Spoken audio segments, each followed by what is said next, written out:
days since we said bye to the others in Nasha Town. Still no news about Rarer, though. Where could he have slunk off to?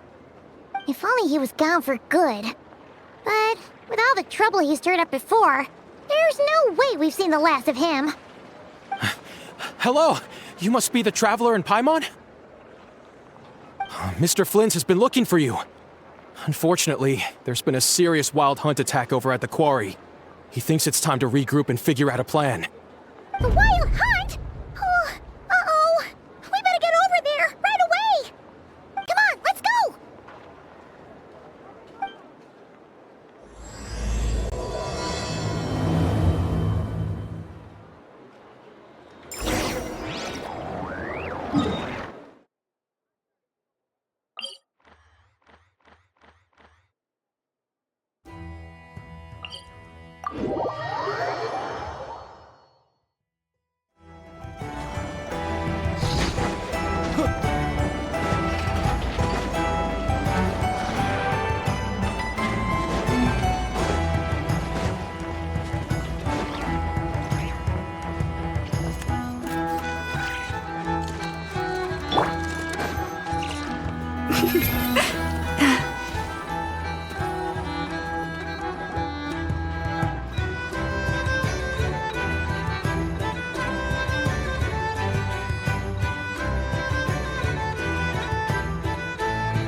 I can barely sense any Kuvaki at all. This whole area feels like a soulless husk. Looks like his appetite truly is insatiable. As if the power of that energy cannon wasn't enough. He's not seriously still getting stronger? What's his endgame here? Ah, everyone's here already. Hey, we made it. So, what's going on? We've all been on high alert since we split up a few days back, expecting Rarir to strike again. But it's like he just vanished into thin air. No one has seen him nor found any trace of his presence. That is, until this morning, when a ratnik found signs of wild hunt activity while out here on patrol. As you can see, the crystalline itself is physically intact, but the Kuvaki it contained is all but completely diminished. And we're sure that Rarir did this. Who else? He's the only one who could pull off a stunt like this. Kuvaki loss has reached critical levels. Reikir of Solnari set to maximum threat level.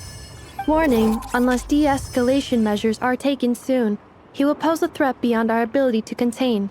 The consequences could be catastrophic. Traveler, do you remember when we encountered Rarir just after regaining his body? There wasn't a shred of sanity left. Nothing but madness and rage. Yeah, didn't he shout out a bunch of names? Then he started raving about how nothing in this world mattered to him. Oh, Paimon gets chills just thinking about it. Oh, but the thought that he's still out there, lurking somewhere in Not Cry, waiting for his chance to strike? Oh, even chillier. Last time we fought, we were already at a disadvantage. If he has such overwhelming strength, why would he suddenly go into hiding? Yeah, if I were him and I wanted more Kuvaki, I'd just take it by force. No point staying in the shadows. Unless something went wrong. His whole resurrection thing didn't exactly go smoothly. The other thing is, how does someone who's completely lost their mind still have the wherewithal to cover their tracks so perfectly? Beats me. According to certain medical studies, insanity does not always entail a complete loss of rationality. It may be that he is simply living in a world of his own. That actually sounds about right. He was ranting away to himself the whole time, like he had zero interest in talking to us. There are many unanswered questions here. He could be right under our noses, and we'd still be in the dark. Besides his name and title, we know little about him. Certainly nothing about his past, or what he might be hoping to achieve. Exactly.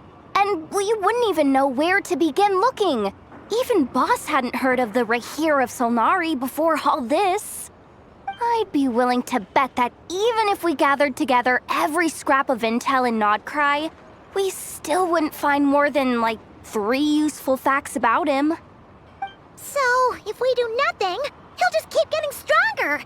But if we want to investigate him, we have no idea where to look. Last time we had Marionette and her big robo-buddy to help us, and we still barely held our ground. If we had to face him alone... Oh, Paimon's head hurts just thinking about it. What are we supposed to do against a threat this big? Well, I do have a little hunch about his next move. Given that he attacked the quarry, I'd say it's likely he'll target other places rich in Kuvaki. Somewhere like the Eye of Krati, or the Pillar of Embla. One thing's for sure. If we just sit back and let him keep absorbing Kuvaki, we really won't stand a chance against him. A perfectly reasonable hypothesis. However, it is worth noting that these 2 locations are quite far apart. To investigate them both, we'll need to split up. I agree, we should split up. Right now, Rarir's goal seems to be gathering Kuvaki, not fighting us directly. Once we're done, let's regroup on Hisi Island. Wait, why Hisi Island? If I recall correctly, your largest goddess statue was carved from Kuvaki-rich ore, was it not? That's right. Yes, it could well be a potential target of his. I should head back and start evacuating the pilgrims.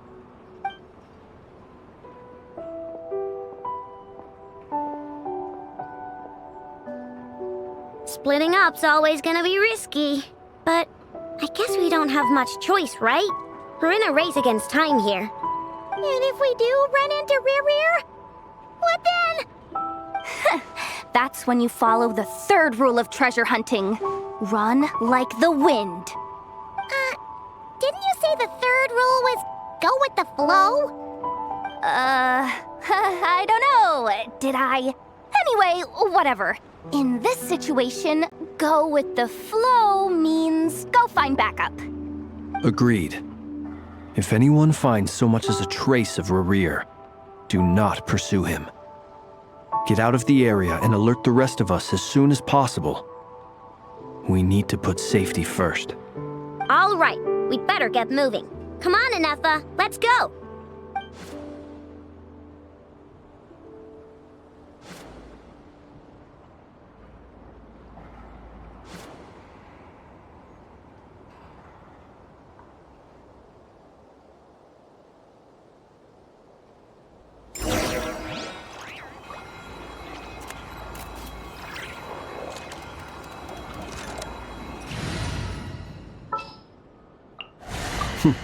Happy to oblige.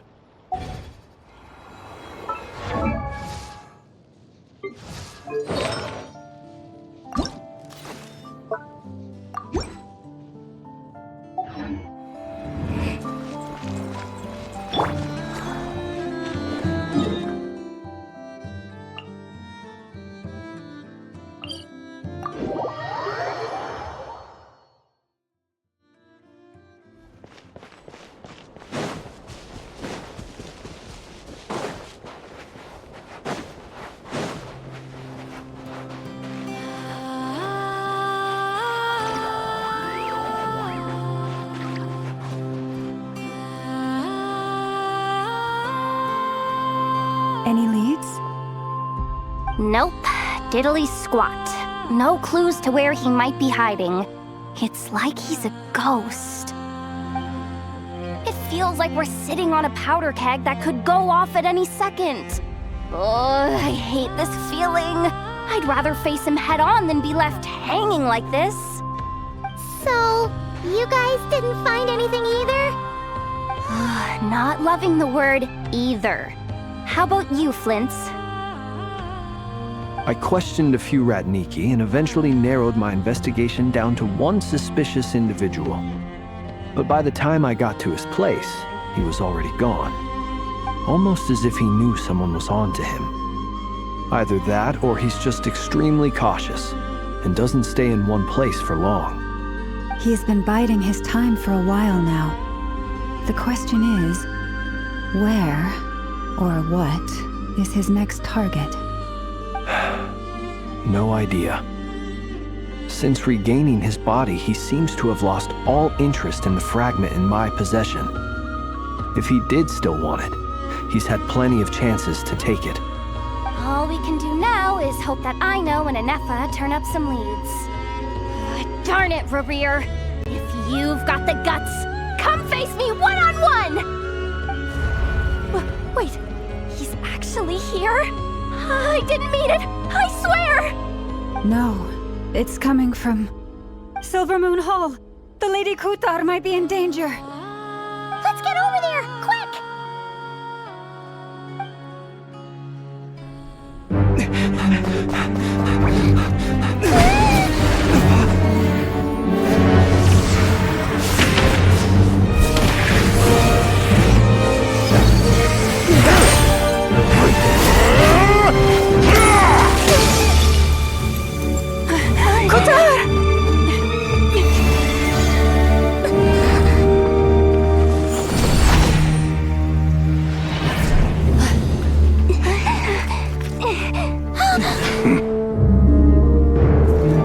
Why is he attacking the damsel elect? What's going on? No time for questions.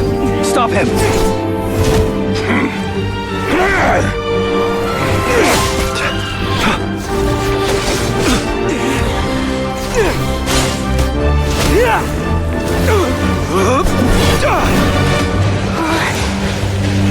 This is insane. Yehuda, get Kutar out of here! On it.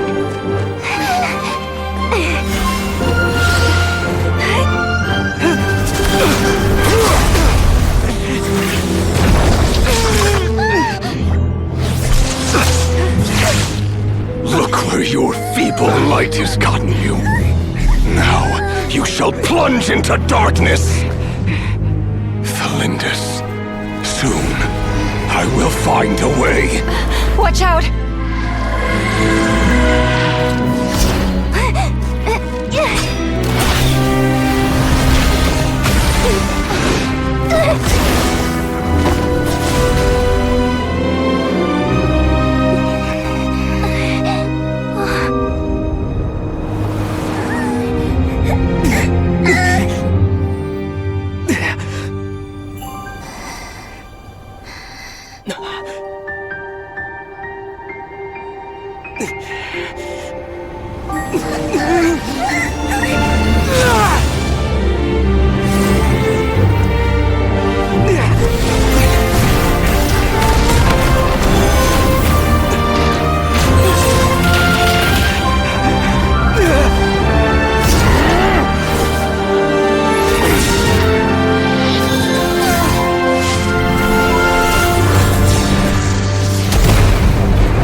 That was too close!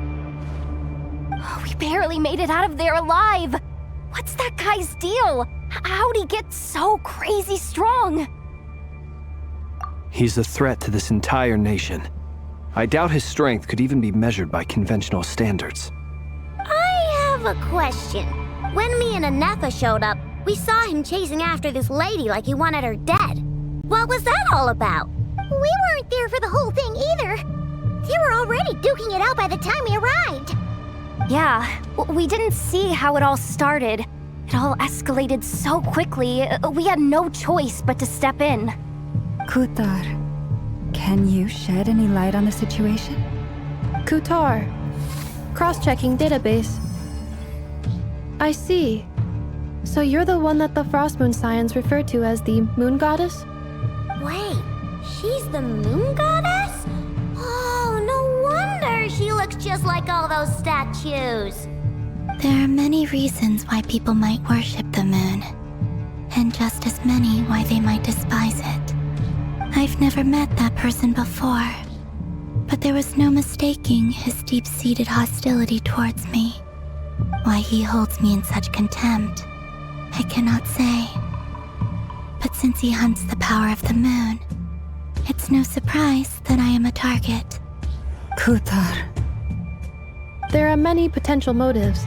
For instance, you help the traveler escape his grasp. This could be his way of taking revenge. It is also possible that he covets the Kuvaki inside you and seeks to take it for his own. The list goes on. But right now, devising a counter strategy should be our #1 priority. The likelihood of this location being discovered is close to 100%. A counter strategy? But we don't stand a chance against an enemy like this. Surely our only option is to run. He's not gonna chase us to the end of the world, right? So as long as we can sneak out of Nodcry undetected. No, I can't say that. Come on, Yehoda, this is serious stuff. You can't suggest we all just chicken out. Running is our only option. Huh? You seem surprised, but what other choice do we have? We are facing an enemy we cannot possibly defeat in battle. Well, I mean, yeah, but still. It's not too late. I can distract him, so you have plenty of time to make your escape. Wait, what? You're gonna act as bait? Doesn't that make sense? I'm the one he's after. There's no need for you to risk your necks on my behalf. A coyote doesn't stop for bypassers while it's howling at the moon. What is it, Loma? The Frost Moon Scions have already grown accustomed to life without their goddess. My presence here is no longer essential, and this is not my home, so you needn't ask me to stay. We can't just roll over and let him get away with this. That's not our style. Yeah, we can't just call it quits after everything we've been through together. Besides, she'd pretty much saved my life back there. If I just ditched her now, I'd never forgive myself. We can't overlook that you have saved our lives multiple times now. To talk of returning the favor would be a little crass for my liking. But suffice to say that we are friends, and friends look out for one another. Riri's true objective remains unclear. Even if we were to sacrifice Miss Kutar, there's no guarantee he would stop. But Kutar, I know why you left the Frost Moon Scions so long ago. It was because people started treating prayer as a form of trade. They would make self-centered wishes, force you to accept meaningless offerings in return, and then expect you to perform miracles for them, as if that were their entitlement.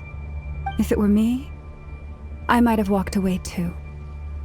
But I believe that time can change everything, and that sometimes it takes losing something precious to appreciate its true worth. After much reflection, I've realized that this was never about whether the Frost Moon Scions need you. Any relationship based on need is purely transactional. What I truly hope is that you'll choose to stay, not out of obligation, but as part of our family.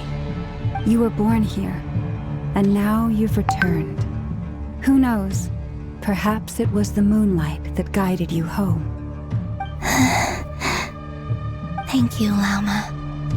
But my power is on the wane. I'm afraid I will be of little use to you now. Very well then. I'll do as you say. Those times you saved us, we were transported across great distances in an instant. Is that one of your powers as the moon goddess? It is, but I find it very draining. I barely managed to pull it off just now, and it will be some time before I'm strong enough to do so again. Rejected by the world, my power is dwindling. Like a lake, cut off from its source, slowly shrinking away. Now, it has almost run dry. What do you mean, rejected by the world? The 3 moons belonged to the ancient bygone era in which they came into being. From the moment I was born, the world itself has been steadily sapping away at my strength. The 3 moons are not one and the same. As the goddess of the Frost Moon, I cannot wield the powers of the other 2. Yet moonlight has a way of blending together. Each can reflect the other's glow. So when our fingers touched, I was able to restore my strength by drawing Kuvaki from the eternal moon's marrow. But this method of recovery is painfully slow. If only we could find the... It's the Wild Hunt! Even faster than we expected. We'll have to finish this conversation later. See how those Wild Hunt creatures are running away from us.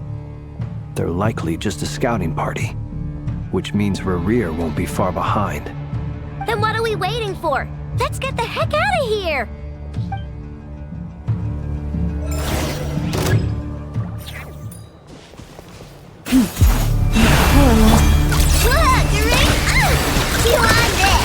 Cleanup sequence initiated. Annihilation mode. Oh, they just keep coming! This is driving me nuts!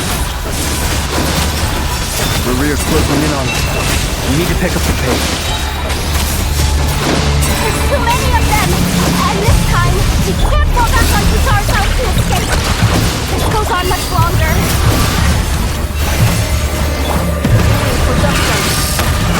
Installation chamber. Close your eyes. Be silent. You're in the dark. Close your eyes. Night falls. Be silent.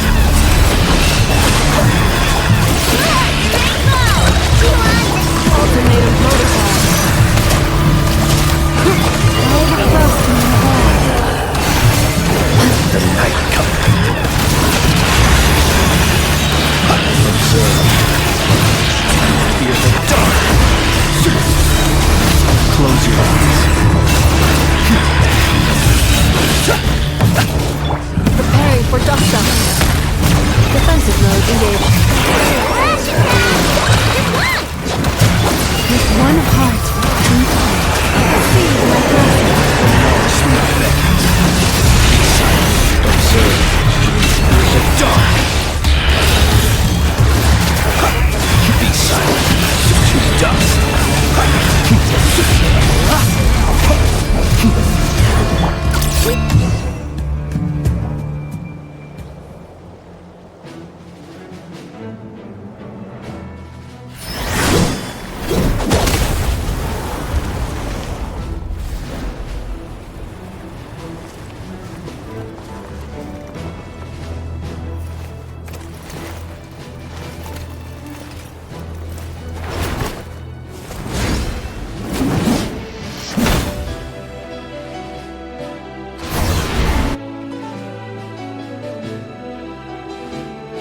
What's the matter? Bit off more than you could chew? Who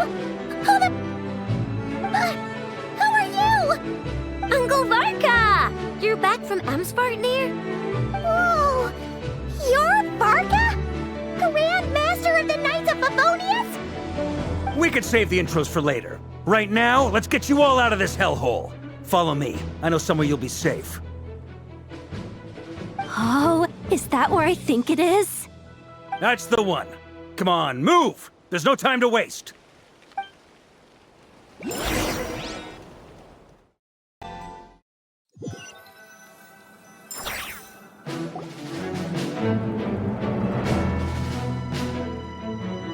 Wow! Where are we? This is so well hidden. Well, that goes without saying. This is the Knights of Favonius' meeting place in Nodcry, and a contact hub for the Northern Intelligence Network, aka the Black Market of Intel. No matter what faction you're with, it's the place to buy and sell information. Their headquarters are in Nodkrai, but they've got contacts in every nation. As an expeditionary force on foreign soil, working with them has offered us the most effective way of getting our hands on reliable local intel. This is where we meet, so naturally, it's secure. Anyway, where were we? Folks from Nodkrai should be pretty familiar with me by now, but I believe this is the first time we've met. Allow me to introduce myself. I am Varka, Knight of Boreas, and Grand Master of the Knights of Favonius. We've heard all about you. This meeting's been a long time coming. You look way younger than Paimon expected, but you definitely have that Grand Master vibe. Well, I'm no spring chicken. Just not showing my age yet. Definitely feeling some of that back pain today, though. Rushed back from Amsfartnir without a wink of sleep, only to get right into another fight with that freshly revived maniac. Another? You mean you fought him before? Yep. He wasn't nearly as strong back then, but he was still a formidable foe. I brought some of the knights along to give him a little surprise, but he saw us coming from a mile off. My squad took heavy injuries, and I barely made it out alive myself. We knew it might have been our last chance, so we staked everything on it. But still, it wasn't enough to stop him. I tried tracking him down afterwards, but he didn't leave a trace. Even in his unhinged mental state, he's as cautious as any trained operative.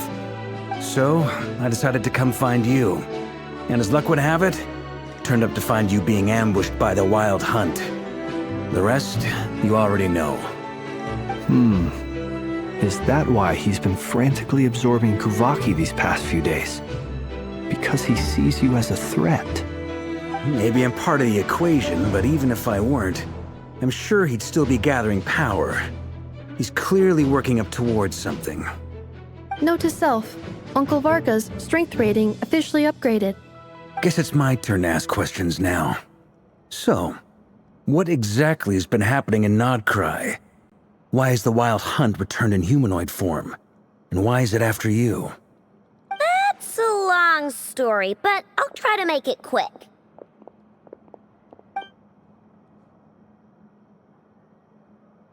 Wow, I had no idea so much had happened. Sounds like you guys have really been through it.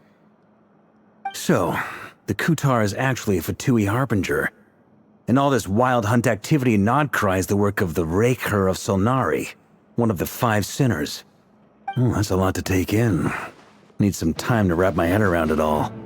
I'm truly sorry, Mr. Varka. You stood with us against the Wild Hunt, and did everything you could to stop it from escalating into a full-blown catastrophe. And then, the one time you're away, it all comes to a head and all your hard work gets undone. You've got nothing to apologize for, Miss Moonchanter. You can plan 100 steps ahead and still slip up. That's just life. No one knows what tomorrow holds. You can't predict which way the wind will blow next. And, to be perfectly honest, I can't say I'm surprised. For all the times we've defeated the Wild Hunt in the past, we've never been able to completely wipe it out. Turns out, we were just delaying the inevitable. But now that a new variable has come into play, fate may well take a different course. A new variable? You mean us? Who else? And in a strange way, I think his resurgence might not be an entirely bad thing. The Wild Hunt is like an unrelenting force of nature, but Rerir is an individual with an agenda. He's gotta have a weak spot somewhere. That said, while I was explaining everything just now, some of the points that Mr. Flint's added caught my attention. You mean about our mystery ally? That's right. From what you've said, not only did they lead you straight to some key files, they also shielded Hisi Island from a lethal Kuvaki blast. I don't know who or what could pull something like that off. Heck, even Miss Columbina doesn't have a clue.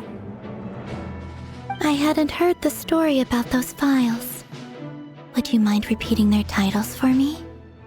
Wild Hunt Phenomena Log, a Nodkrayan Ratnik's Field Journal, and Kuvaki Survey Log. Oh. No. still doesn't ring a bell. Another dead end. Guess all we can do now is hope that our mystery ally keeps showing up when we most need them. Still, it's safest to assume they won't be intervening again. From here on out, we'll have to resolve this crisis by ourselves. Your intel also explains something else I've been wondering about.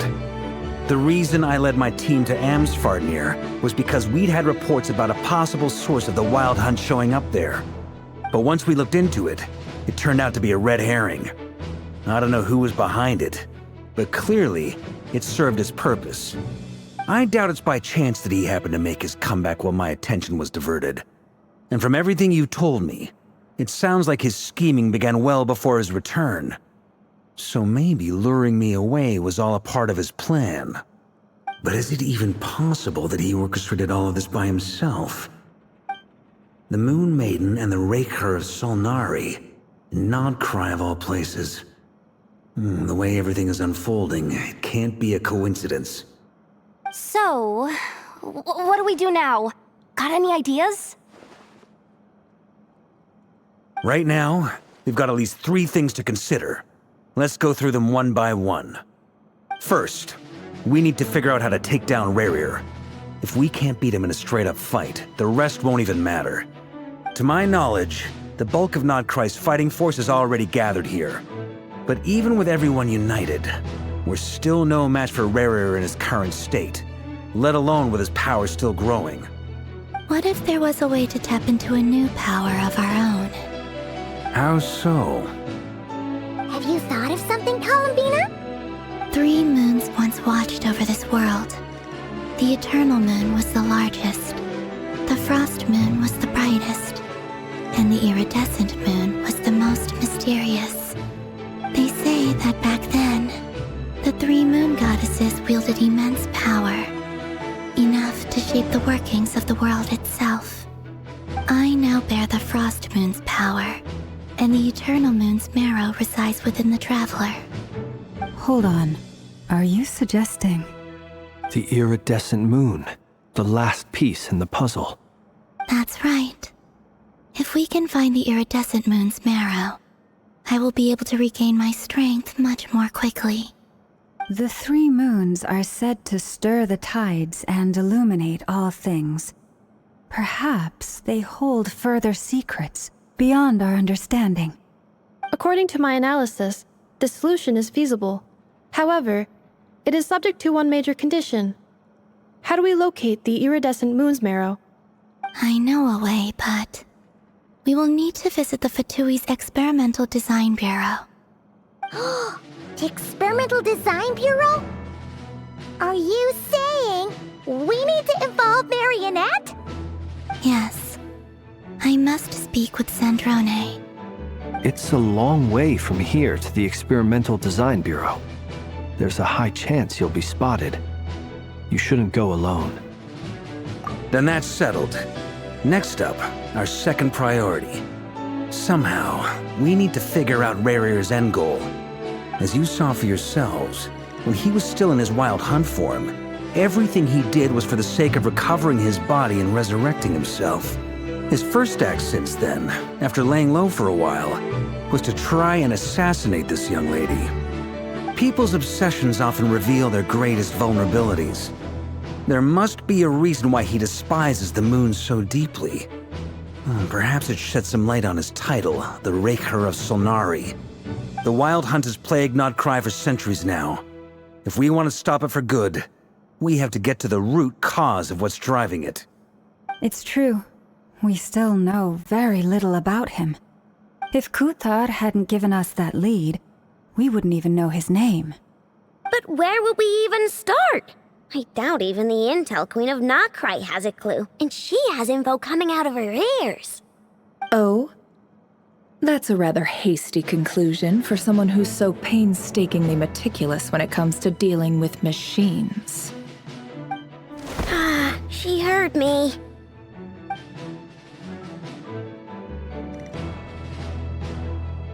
Boss! What are you doing here? I'm now asking myself the same question. I received a letter from a humble knight of Favonius, requesting a meeting to discuss a major business deal. But it looks like this humble knight had something else in mind. Details, details. Miss Sneffer, the important thing is that you've arrived at the perfect time. Since his failed ambush, I've been racking my brains trying to come up with a plan to fight Rerir. Given the severity of the situation, I think it's fair to say that our only chance lies in uniting as one. And I'm talking all the factions in Nodcry.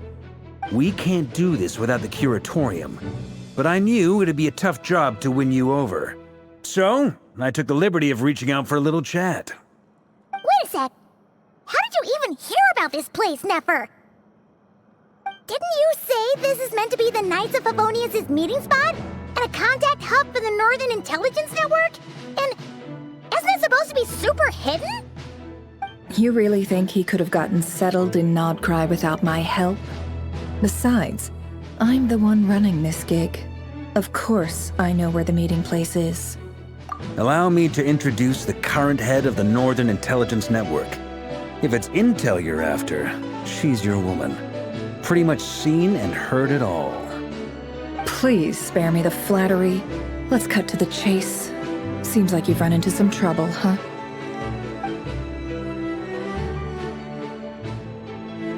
Well, this certainly qualifies as an unforeseen crisis. On behalf of the Curatorium of Secrets, I wish you all the best of luck. So you're just going to sit this one out? Why should I get involved? What could possibly be in it for me? What if we told you we can't do this without you? Oh? Then I'd say you'd better make it worth my while. I don't work for free. I can't put a price on something like this. It's just not in my nature. But then again, you and I have always been polar opposites in this regard. So I can't exactly say I didn't see this coming. If you insist on compensation, I will pay you. Consider this a formal commission. Sound fair? You just don't give up, do you? Too bad. I know you well enough to know you can't afford my prices. The riskier the job, the more it'll cost. And a Moonchanter's stipend isn't exactly generous. Unless you're planning to start passing the donation box around among the faithful. Boss, just a thought. If they come up short, maybe you can take the difference out of my next few paychecks. Things got really dangerous during the fight with Rerir. If this girl hadn't saved me, I'd be ley line fodder by now. I'd be gone for good, boss. If there's any way we can make this work, I'd really like to help her. Please? I'm begging you. This is why I'm always telling you never accept favors. They are the hardest debts to repay. You have to be careful who you get involved with, or you invite all kinds of misfortune. Very well, Yehoda, I will help. But just this once. Don't count on this happening again. Flynn's, that fragment that Rerir was after, do you still have it on you? Of course. Let me borrow it. I need it to follow up on some leads. Wait, you actually have some leads?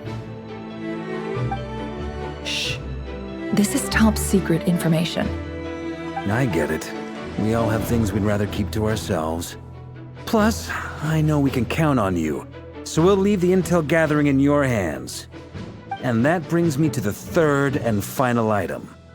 We need to find a way to distract him. We need time to make our move, so someone will have to stall him. I'm in for this part, no matter what. Anyone coming with? Count me in too. Come off it, you two. Quit playing heroes. I'm way ahead of you here. Nefa did a scan of the Moon Goddess's Kuvaki signature, and we're gonna use it to make some decoys over at the Kramkake craft shop. Anyone who's in, follow me.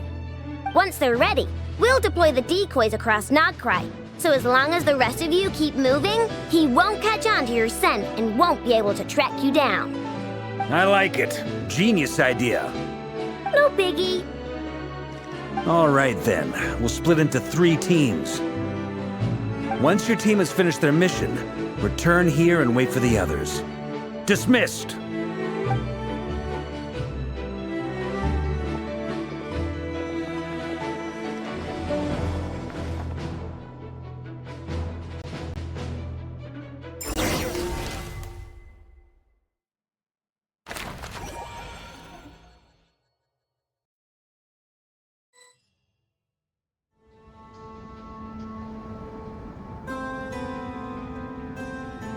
Lady Damselette. Wait, and you two? What are you doing at the Kuvaki Experimental Design Bureau? We've been doing our best to mind our own business lately. But if you're just gonna waltz up here like this, you're seriously pressing your luck. Don't blame us for doing what we have to. Huh. You really think that's gonna scare us off? We're not looking for any trouble. I just want to see Sandrone. Do I need to remind you that you're still a wanted fugitive for deserting us? Out of consideration for our former ties and the crisis we're all up against, we'll let you leave in one piece. But don't even think about trying to get inside. Let them in. But... Are you going to make me repeat that? no, my lady. Sandrone seems to be in a good mood. Must be maintenance day.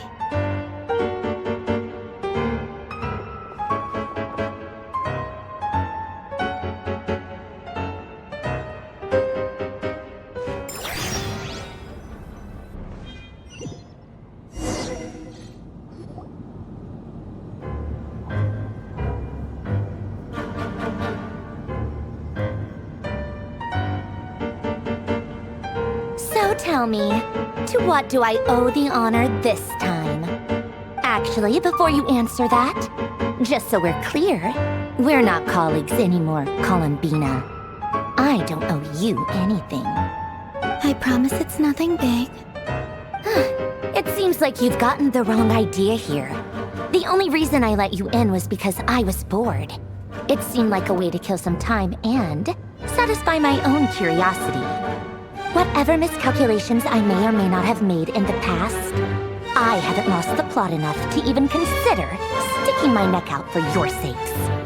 I'd like to speak with Arlecchino. What? Huh? You mean the knave? I'd like to speak with Arlecchino. Is she in Nodcry? No, she's not. Once the work on this facility was completed, she went back with the Rooster and Regrator. The only ones in Nodcry are me and... What is it you need to speak to her about anyway? Rerir is hunting me. If I'm going to face him, I must first retrieve the lost moon.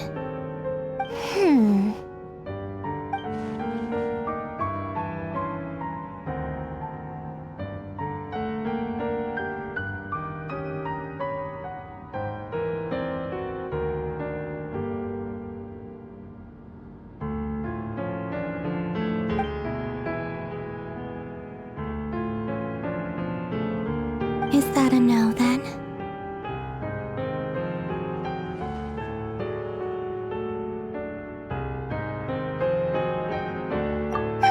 As if I need reminding.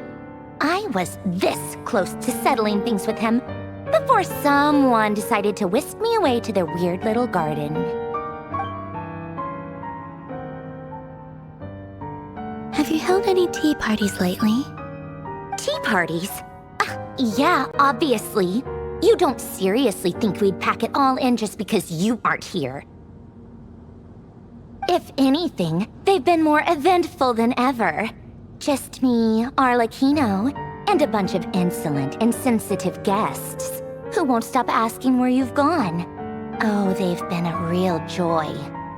I bet you served them the worst tea you have. Just like you used to do to me when I upset you. Who cares about how good the tea is when there's no one around to drink it? I keep losing people. First Rosaline, now you. I'm running out of people who can make me laugh. Honestly, What could be more ridiculous than a multi-centenarian goddess who's only ever had the plain herbal tea she received as offerings? You'd always brew a different type of tea for me each time. Was it really just to see how I'd react?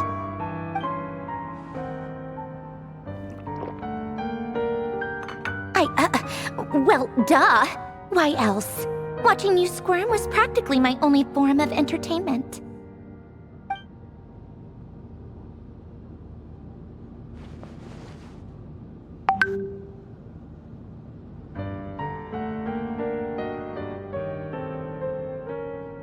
Oh, yeah.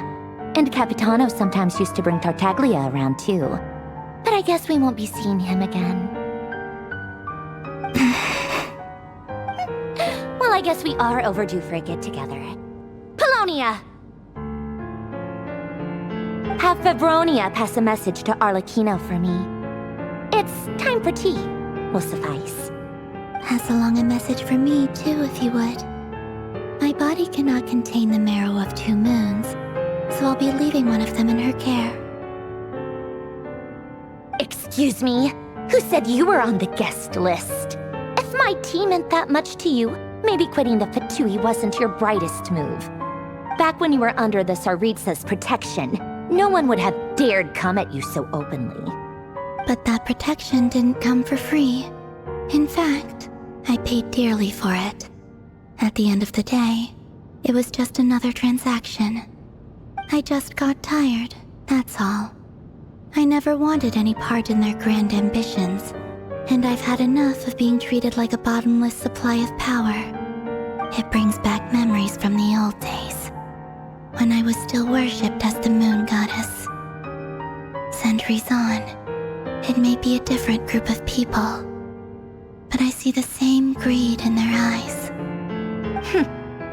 I figured you'd leave eventually. You didn't have as much of a reason to stay as I do. The Tsaritsa gave you shelter and protection, but that was it. Nothing more, nothing less. Meanwhile, the Fatui demanded everything from you in return, until it was more than you could bear. I get why you left. And frankly, I have no interest in dragging you back just because the higher-ups told me to. But if you keep hanging around with this riffraff, the next time we cross paths, we might be enemies for real.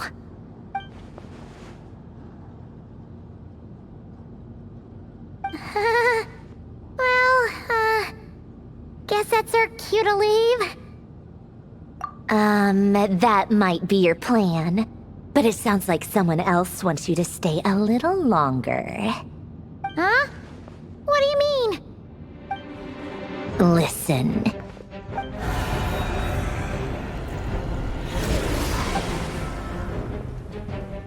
My lady, it's the Wild Hunt. A horde of monsters is headed straight for the facility. Ugh, another uninvited guest trying to crash my tea party. Clear the area. I'll handle this. Wait, what? You want us to leave you here by yourself? Huh, you'll be lucky to make it out of this alive. You really think you can afford to worry about me? Go on, get out of here. You may have stopped Polonia from crushing him last time, but I've made sure that won't happen again. The entire Experimental Design Bureau is rigged for war. Stay and watch if you want, but it'll be at your own risk. You're not flagged as friendlies in a weapons system. Don't tell me what to do! Look, if you're leaving, make it quick, or you'll just get in my way. There's a secret passage on the 2nd floor. It'll take you right to the plains out back. Stare all you want, Columbina. You're not getting another invitation to my tea party. I know. But thank you anyway, Sandrone. This is exactly why you shouldn't hang around with those people. All their melodrama and sentimental nonsense is rubbing off on you.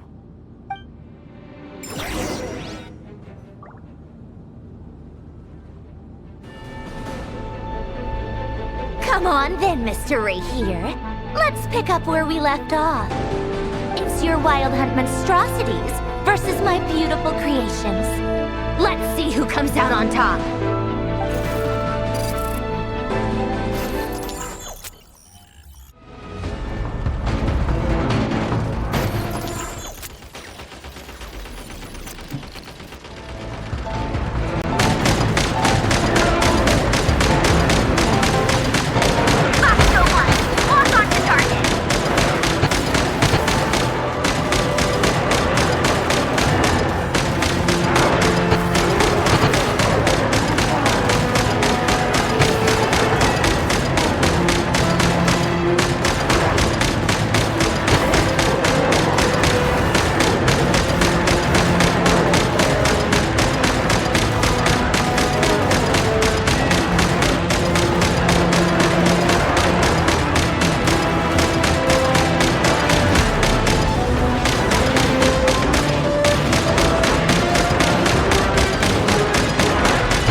Polonia, get him!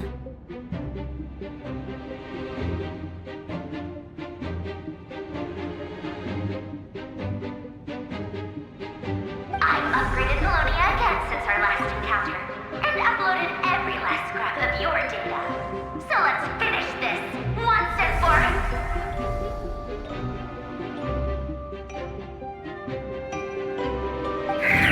She's not here. Where did she go? Hey! Over here, you big... Cursed moon. Go. Keep searching. She cannot have gotten far.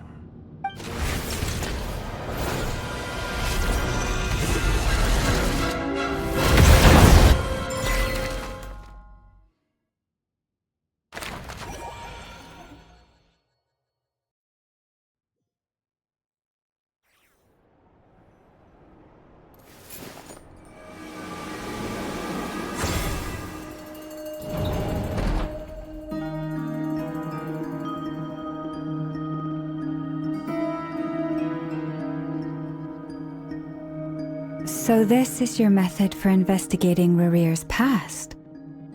It almost looks like some kind of ceremony. Good deduction. But it's quite a different affair from what you're used to with the Frostmoon Scions. Whoa! First time I've ever been in here. Boss always said it was off limits, so I pictured some kind of creepy dungeon. But it's actually kinda nice. Oh, I guess this must be Sumero decor?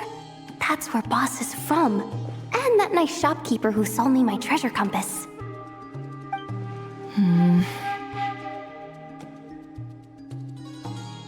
I'm not sure exactly what you've got planned, but it looks like you're all set. When do we begin? Whenever we wish. But for some reason, I've got a feeling this isn't going to end well. I've never faced Rarir myself, but from what you've told me, his power is beyond anything I could imagine. I, on the other hand, am just an ordinary businesswoman. Our paths should never have crossed, yet here I am, forced to make an enemy of him. If you ask me, you're about as far from ordinary as it gets. So what are you saying? You're getting cold feet? Once I take a job, there's no backing out. Still, I have to ask myself if the power I'm relying on will even work on an opponent of this caliber. And also how to make sure I come out of this alive if things spiral out of control. Death is the one thing we can take for granted. It is the great equalizer, however fortunate or unfortunate we may otherwise be. So it's important to consider how to spend what lifespan we have left. Come on, boss. Lighten up. Quit talking about death. It's bad luck. For once, I agree with you. When you're up against a foe like Rarir, there's no such thing as being too prepared.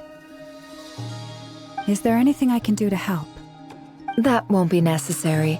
I've already made up my mind. Time to cash in a precious favor I've been saving for a rainy day. Yehoda, I need you to find someone for me. The sooner the better. Find who? That shady merchant who sold you an overpriced treasure compass the other day. Come on, boss. You're pulling my leg again. In what way is she shady? She showed up when I was completely lost and sold me a neat little gadget that was exactly what I needed. Trust me, she's a good person. Anyway, I know who you're talking about. Don't go anywhere. I'll be right back.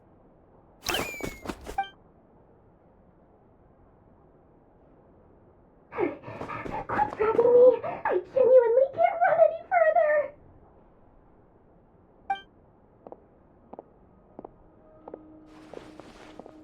Hey, aren't you?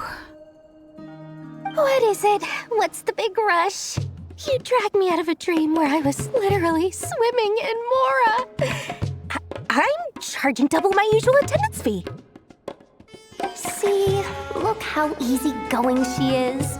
After that rude awakening, she could have completely snapped at us. But instead, she kept it together and just asked for an extra fee. Dori Sangama Bay? I never would have pictured you two doing business together. If you want to make it big and not cry, it's all about connections. Lady Nefer just so happens to have a lot of intel that interests me. And she also Lulu did me a big favor in the past. It was back when I first arrived in Notcry. My trusty assistant, the genie in my lamp, had an adverse reaction to the Kuvaki and fainted. And wouldn't you know it, that's when I suddenly find myself in a life-or-death situation. Good thing my compatriot was there to swoop in and save the day. I've been giving her a 30% discount off all of my goods ever since. Now, so that no one here feels left out, I'm willing to extend a 20% discount to fellow friends of Boss Nefer. Plus, any other friends you send my way will enjoy 10% off. What can I say? The great Lord Sayama is nothing if not generous. So, let me guess. You've run into some trouble? I've got everything you could possibly need. And the more you buy, the more you'll save. You guessed correctly. What have you got in the way of survival gear? The one type of gear I've never been short on. What are you looking for? A jetpack fresh from the Academia's labs? An ancient suit of armor dredged up from the bottom of the sea? At the very least, I need to know what kind of opponent you're dealing with here. If even you're worried about staying alive, it must be pretty serious. What if I told you it's someone with the power to bring a nation to its knees? Is that so? Then we really are talking top-shelf treasures. I don't have anything like that in stock right now. I'll have to ask my supplier. Your supplier? A powerful woman, make no mistake. I can't reveal her identity, but luckily for you, I hear she's planning to visit Notcry in the near future. If you're willing to wait, I can ask her when she's here. Can't say exactly how long that'll be, though. Then, let me put it another way. What would you do if you encountered an enemy like that? Roll over and serve yourself up on a silver platter? Of course not! I have a handy little trinket from one of my generous suppliers, which... Hold on. What exactly are you getting at? No, this is for my personal use only! Let's just say I'm borrowing it, all right? Just for insurance purposes. You'll get it back later. Favors are the worst kind of debt to owe, and now you've got a chance to repay one. A win-win situation, don't you think? Fine. You can borrow it for 5 days. No, make that 3. And for every extra hour after that, I'm charging you 1 million mora. Deal? Deal.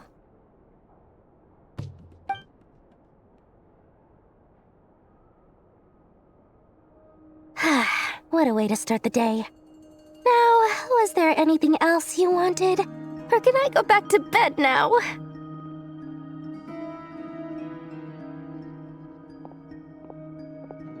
That will be all. Take care now. Don't trip up on your way back, friend. See you later! You're my favorite shopkeeper.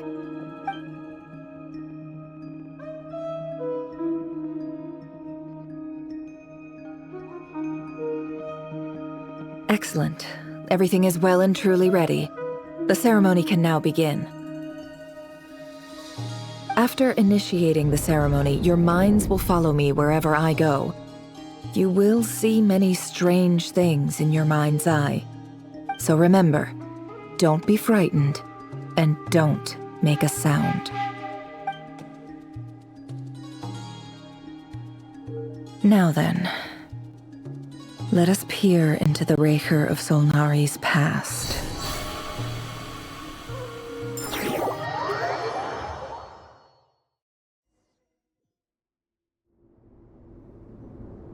I made it. I don't recognize this style of architecture. Must be Conrian. Simple furnishings, table and chairs. It's a more ordinary house than I might have expected. Looks like the fearsome Raker of Solnari came from surprisingly humble beginnings. Unless this passed for luxury in Conria. Unlikely. It was said to be a very prosperous nation in its heyday. Anyway, I'll keep exploring.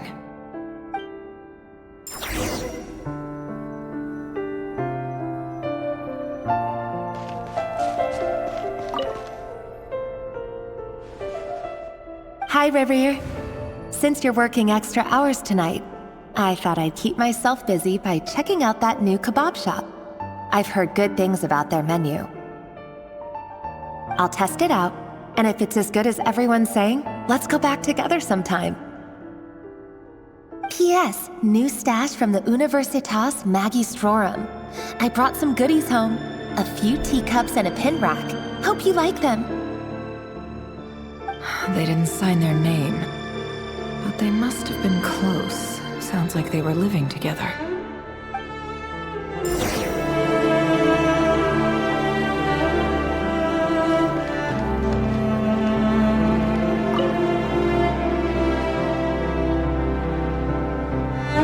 I went over to Joseph's for drinks today.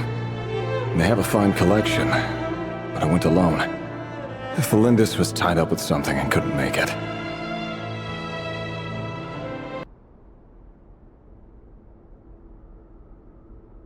Joseph asked why I came alone, but I didn't really have an answer. He then went on to ask about other things. If you ask me, someone who asks that many personal questions is too nosy for their own good. But if he invites me again, chances are I'd still go. The Lindis. That's the same name Rerir mentioned. Crane imports keep falling. If things don't pick up, we'll soon be back to meat and mushrooms only. Honestly, I'm not a huge fan of that new type of mushroom everyone's been into lately. Didn't it start out as a lab-grown variety? I heard it's even mildly corrosive. Seriously, why would you even eat something like that? I don't care if it's an impressive feat of alchemy. That just isn't the kind of thing I like to eat. Grain has to be imported, and they're eating a diet of mostly meat and mushrooms. Could it be because Conria is underground, so it doesn't get much sunlight? That would explain why they use so much stone in their buildings. They even use alchemically modified strains for food. Seems like the people of Conria don't have many options when it comes to dining. I've just about saved up enough now. Time to buy it and keep it somewhere safe. Making a big purchase. I wonder what it is.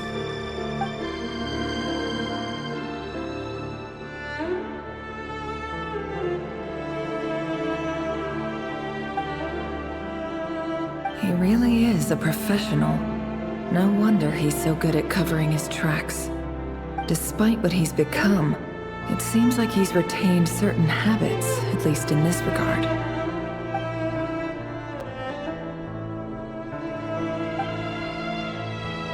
Did Rary rip it out himself?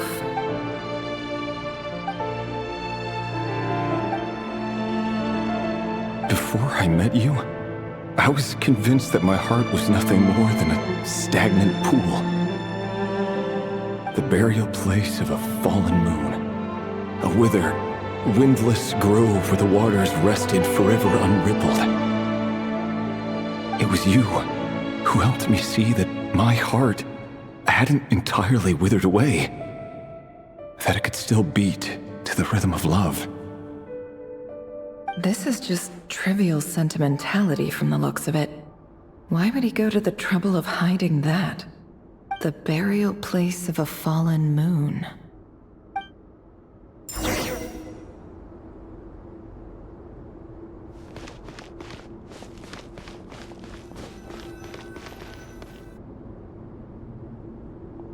Rerir, over here. Dane! Oh, and, Vedelflin here? What a surprise to see you here, sir. Hello there, Rerir. You need not address me so formally outside of court. He doesn't get that much free time, so I invited him over for a drink. Even the court prophet deserves a break every now and then, right? Well, I'm flattered. So, what are we discussing today? Hey, don't look at me. As far as I see it, we don't need an excuse to have a few drinks. Come on, don't give us that. Didn't you say you were about to pop the big question? How's that coming along? Who'd have thought the great Twilight Sword was an even greater gossip? I just didn't expect you to be the first one to settle down and get married, that's all. Yeah. If you told me that a few years ago, I wouldn't have believed you either. So, are you planning to come clean about your job then? I'm guessing you still haven't told her. Sure, I'll have to tell her at some point. But I'll need to pick the right time and place. To be honest, I have no idea how she'll take it. Come on, stop being such a pessimist. For all you know, she could be thrilled. I bet she'll be much more impressed by your actual job than the one she thinks you're doing now. A member of the King's Guard. Quite the cover story. Does the king himself even know? Of course he does. Anyway, enough about me. How have you been? Me? Same old, same old. Nothing much to... Huh? What's up, Ved? It's nothing. Vedifulnir, Dainsleif's elder brother. Renowned throughout the court of Conria as the Visionary. And said to possess a wisdom far beyond the reach of any ordinary man. And yet, despite the gulf between us, he seems to have something to say about me. Does he even know me? Does he see me as a friend of his brother, or just another of the Vinster King's blades? Why did he react so strongly? Was it really to do with what we were talking about? Brown, curly hair and brooding blue eyes. So this is what Rerir looked like back in the day. Perfectly normal. No different from anyone else. As frightening as this monster is in the present, there's something even more unsettling about seeing the human he used to be.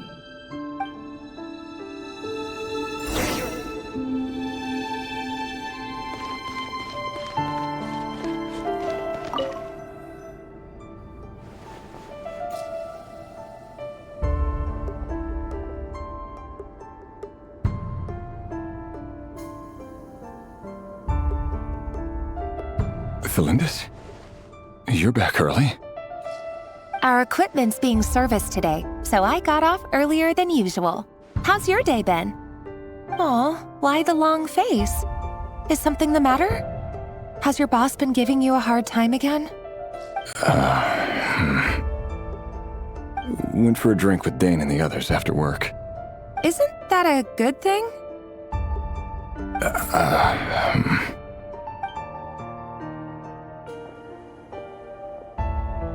Vedifulnir showed up today, too. You know, Dainsleif's older brother. Ah, Mr. Vedifulnir. Yes, I've heard of him. They say that everything he says ends up coming true. He overheard Dainsleif mention that I'd recently proposed, and seemed to have an issue with it. But when I asked what it was, he kept it to himself. So, you're worried? You can be such a child sometimes, Rerir. We're nobodies. Why would the Visionary be concerned about us? I'm sure someone in his position has much bigger fish to fry. Maybe you're right. You worry too much, Rerir. We've been together for ages now, and everything's been going so well, has it not? You've even proposed to me. So, you do remember. Tell me that. What's your answer? Like I said, I need some time to decide. You can't just rush into things like this. We may be nobodies in the grand scheme of things, but if we want things to work out, we've still got to plan ahead. All right. Take your time. Just don't keep me waiting forever. Nobodies. Sounds about right. In the eyes of people like Vedifulnir and Dainsleif, what do we matter? Can someone whose gaze is so fixed on a far-flung future even see the present clearly? Besides, the dynasty's fate rests with the king and his inner circle. Whatever I do, it won't make much difference. Meanwhile, every idea they come up with and every decision they make, it affects everything. These days, the king is lost in his research, and the purge of the Crimson Moon bloodline grows ever more intense. The opposition tried to speak out, but nothing came of it. And I'm under no illusions as to why. Because we eliminated them and got rid of their bodies. A man can have 1,000 reasons to carry a sword, but there are few good excuses to use it. Yet the king has never even considered a gentler approach, and he never will. What becomes of someone who kills on another's behalf? Can he ever find true peace?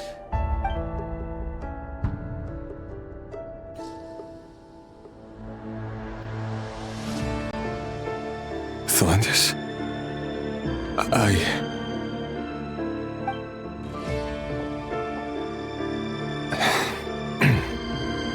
It's nothing. You were right. Fate has never smiled upon nobodies like us. But by the same token, it's unlikely to bear a grudge against us either. There's no reason we can't keep living happily together, cherishing the simple joys of each day as they come. See?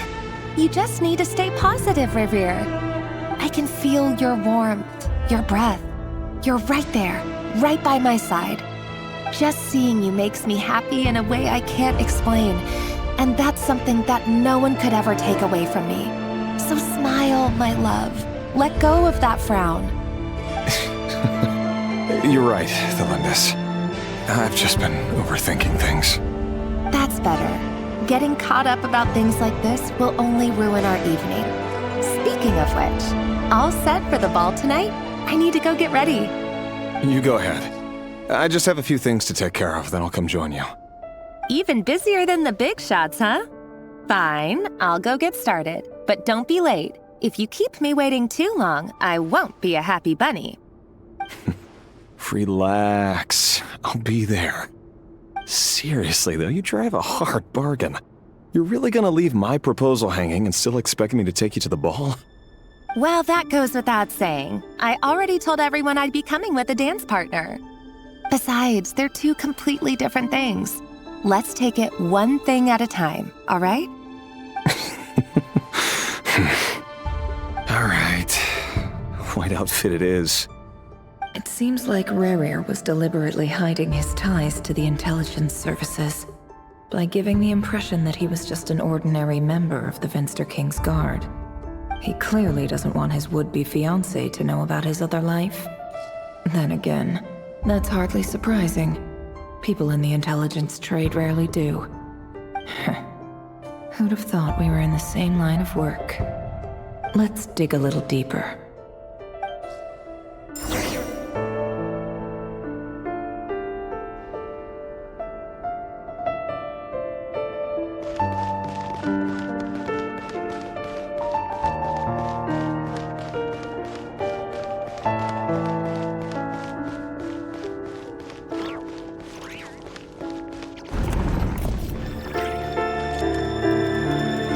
Our last operation was a resounding success, and all thanks to you, Ray here of Solnari.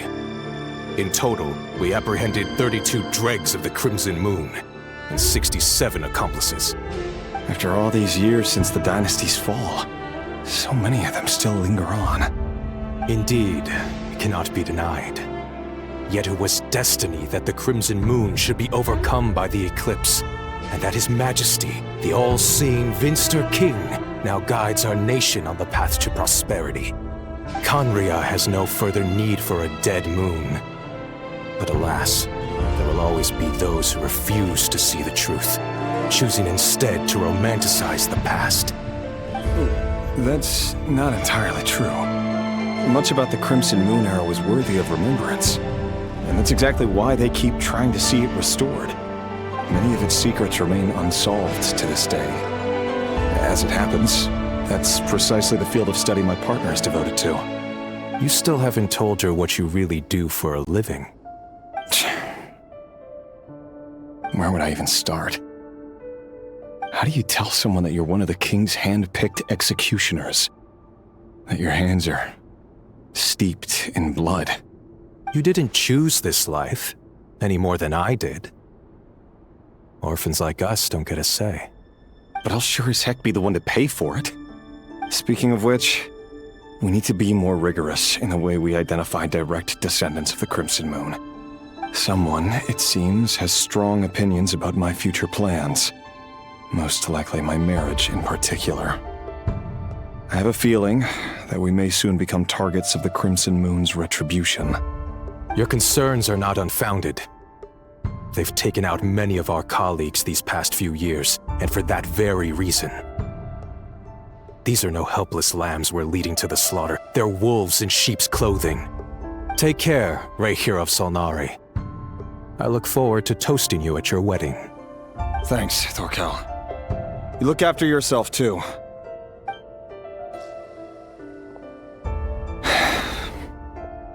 Thelindis, I never wanted to keep this from you. You're the last person I would ever want to lie to. But that's exactly why I can't tell you everything. There are things you shouldn't know. Things you cannot know. The Moonlit Dynasties are a thing of the past. Yet even now, with the sun shining high in the sky, there are those who would call forth a dead moon's ghost. Could that be why Vedalfnir held back? Or was it because of some court secret he's not at liberty to share? I have to get a clear answer from him. No matter what happens, I will protect Thelindis. Rerir seems to be very concerned by Vedalfnir's reaction. Vedalfnir and Dainsleif, the Visionary and Twilight Sword. So that's what they were really like. I've investigated this whole area now. There doesn't seem to be any other memories here. Should I try somewhere else? Wait a second. What's this black smoke?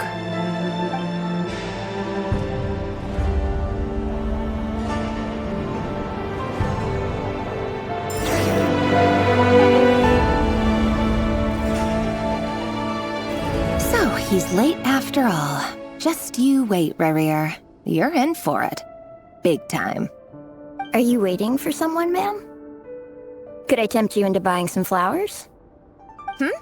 Oh, sure. Pick me out a pretty bunch if you would. Thank you. But I'm afraid none of them are as pretty as you. For someone so young, you sure have a way with words, don't you? I'm only telling the truth.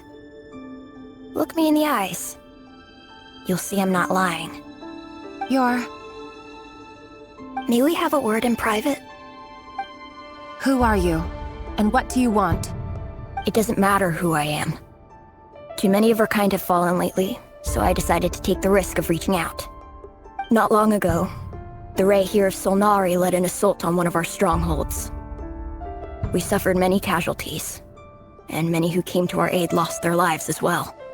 Sorry, I don't know why you're telling me this. And I don't want to get involved. Wait, hear me out.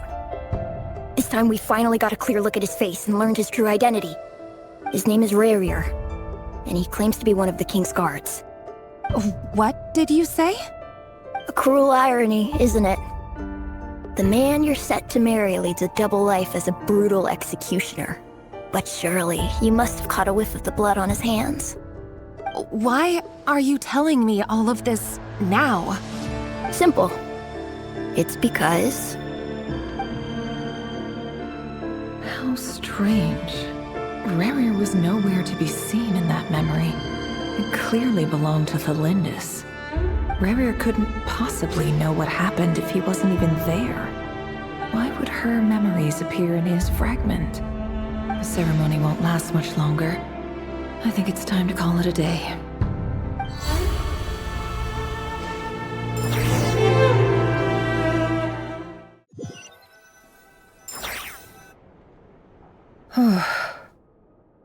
So that was your doing? Did you just pull us inside Rerir's fragment to spy directly on his memories?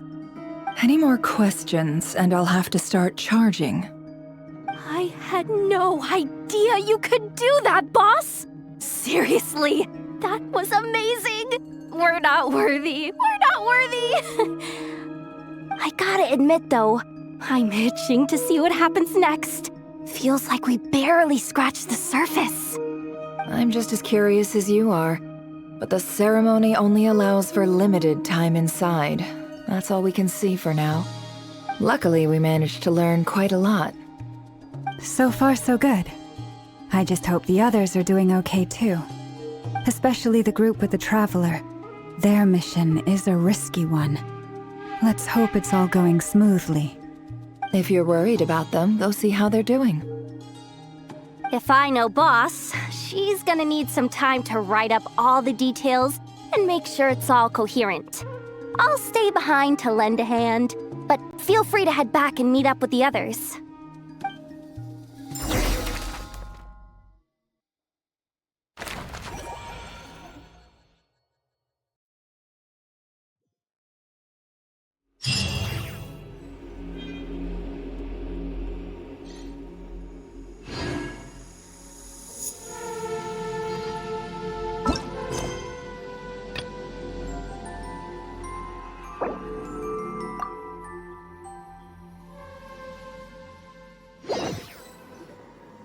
Oh, they've been prowling around for nearly 2 days now. These things just won't quit. Oh, they might not have seen us yet, but them constantly sweeping the area, our way out is completely blocked.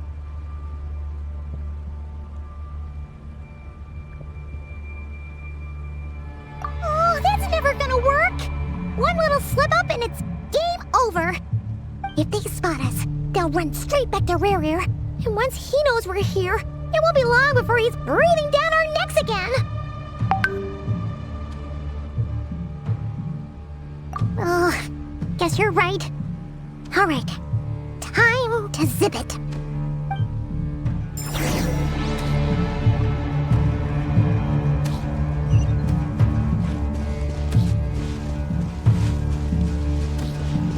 Quick, hide! We almost got spotted!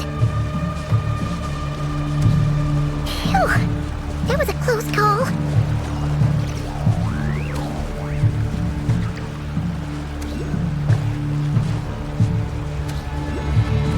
Watch out! It's coming this way!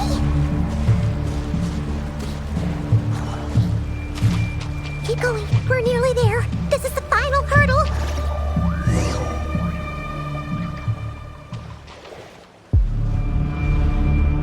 Oh, there's no end to these things!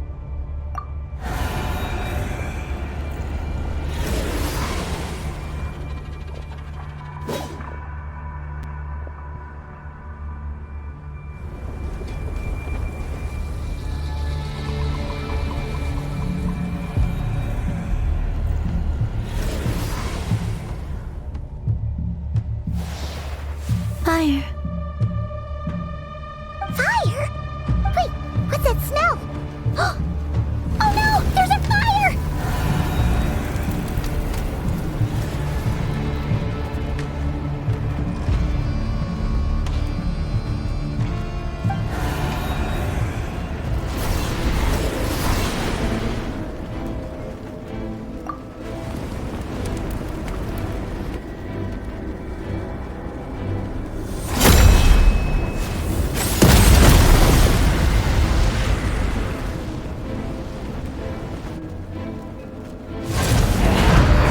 Sandrone was right. You look weak, Columbina. The old you would never have let such lowly creatures bar your way. Word has it that you did something for the Tsaritsa, and that's why you've lost most of your power. Freedom comes at a heavy price, doesn't it? It's Arlecchino! You came! Hello again, Columbina. And greetings, guests of the House of the Hearth. It's been a while, Arlecchino.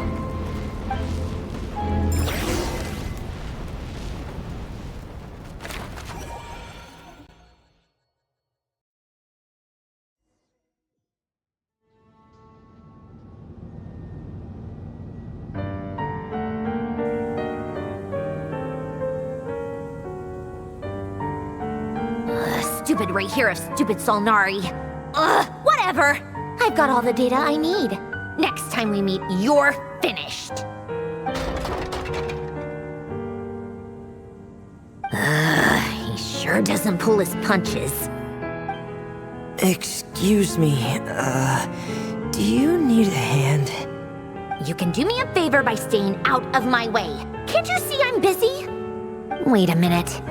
I recognize that voice. Hello, Miss Sandrone. Father sent us over to help. How considerate of her. Hey, Fremine, get over here and help me fix this. Lenny, you do your thing. Just keep your sister away from my machines. Nearly every machine that cat girl touches ends up going haywire. Go put her on cleaning duty or something.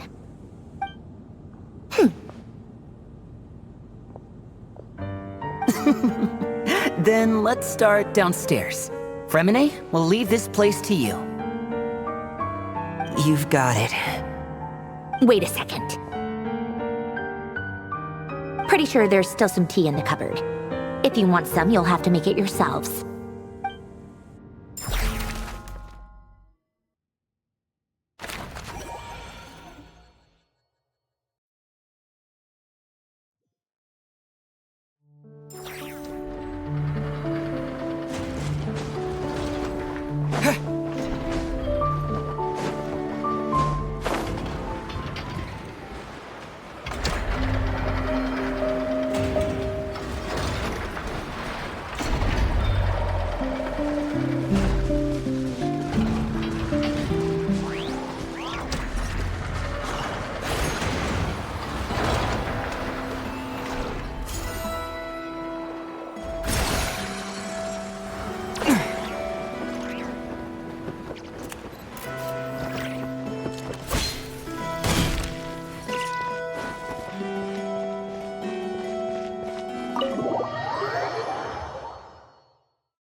It's a relief to see you all made it back in one piece. Huh? Feels like there's quite a few people missing. Where's Flint's and the others? And what about Nefer? I returned ahead of them. Flint is helping Aino and Anefa to set up the decoys and buy some time. As for Miss Nefer... Boss is still wrapping things up on her end. She sent us back to fill you all in on the top secret intel we've been gathering. I see. Then let's get right into it. But first, who do we have here? You brought someone else in to help? Greetings. I was invited here to help as a longtime Tea Party companion of Columbina's. You may call me Arlecchino. Surely it can't be. Those eyes. Oh, where have I seen them before? Wait, of course. In those memories we just saw. The only Arlecchino I know is the fourth of the Fatui Harbingers. So either you share a pretty uncommon name, or you're more than just a Tea Party buddy. You're well informed, Grandmaster. A man from Mondstadt living all the way out here in Nodcry, and yet the people and affairs of Snezhnaya seem to hold a special place in your heart.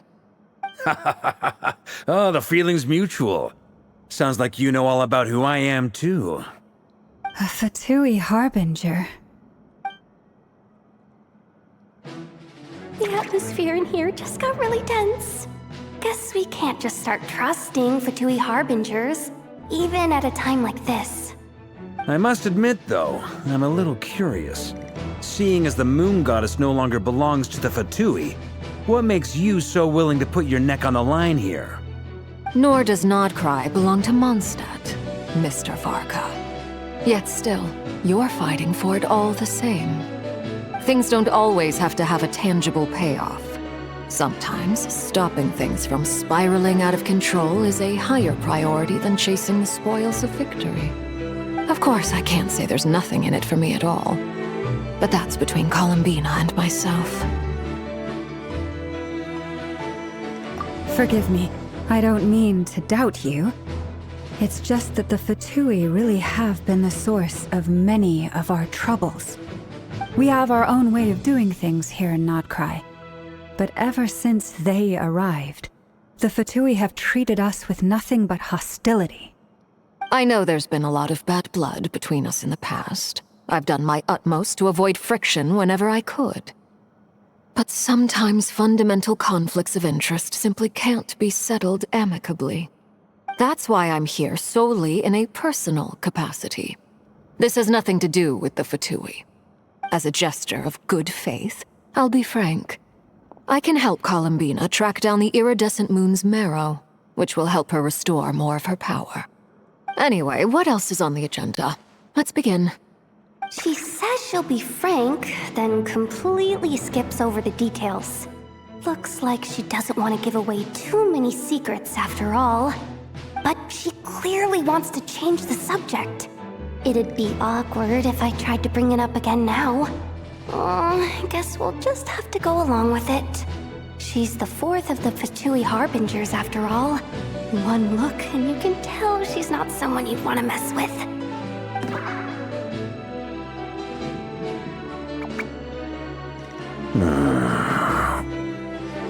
Well, since Miss Arlecchino sounds confident in her ability to handle that, we'll proceed to the next topic. Yehoda, time to share that top-secret intel. Alright, listen up everyone. First, we now know that Rerir was originally a Conrian secret agent whose primary mission was to hunt down and assassinate the so-called Dregs of the Crimson Moon. The Dregs of the Crimson Moon? Mm-hmm. In the memories, there was a lot of talk about the Crimson Moon and Eclipse, and a whole bunch of other stuff from the time of Conria. To my knowledge, those were the names of two different Conrian dynasties. Long, long ago, it is said that the people of Conria worshipped the Crimson Moon, drawing a mysterious power from its reflection. But one day, a coup saw the Crimson Moon eclipsed, hence the name of the new dynasty that replaced it, and how it became the new emblem of Conria. Still, long after the Crimson Moon dynasty had fallen, the last ruler of the Eclipse dynasty, the Vinster King, still coveted the secrets it left behind. So, he sent the Reikir of Solnari to secretly hunt down the Crimson Moon's few remaining followers. In those days, Rerir showed no signs of madness. In fact, he was as normal as any other person. Oh, and he had a fiancé, or at least a would-be fiancé, called Tholindis. What's the matter?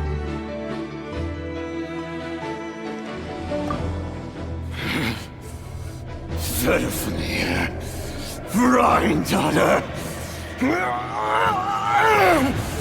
Flinders.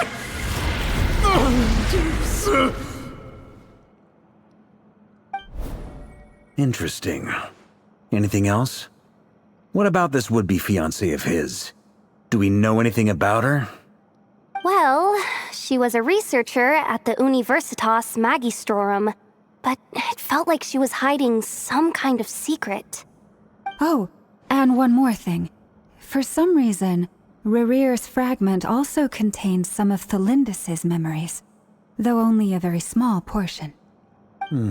Well, no shortage of potential leads, I'll give you that. In any case, it sounds like we can conclude that while Tholindis was still around, Rerir appeared to be lucid and quite normal.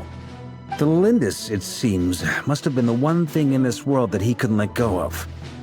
Tell me though, were these pure-blood Conrians we're talking about here? Why do you need to know that? Hold on.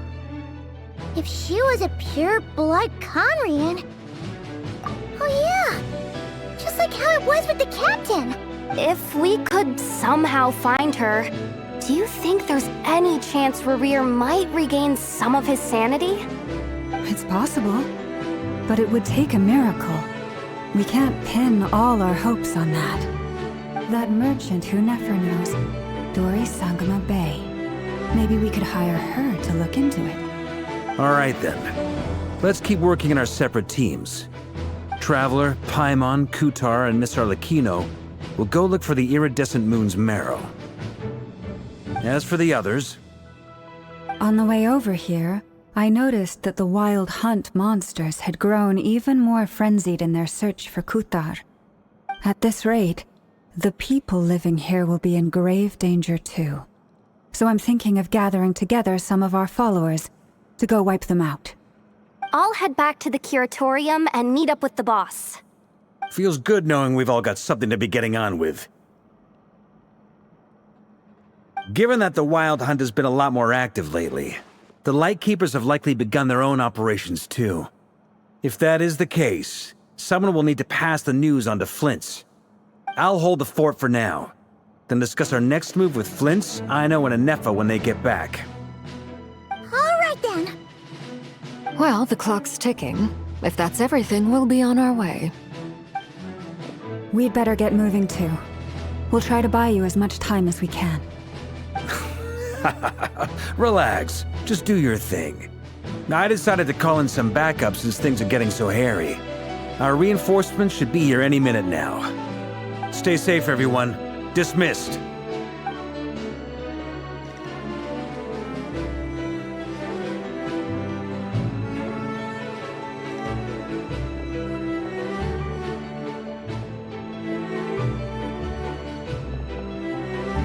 We're back. Did we get here a little early? Or a little late? A tad late. The others have already set off.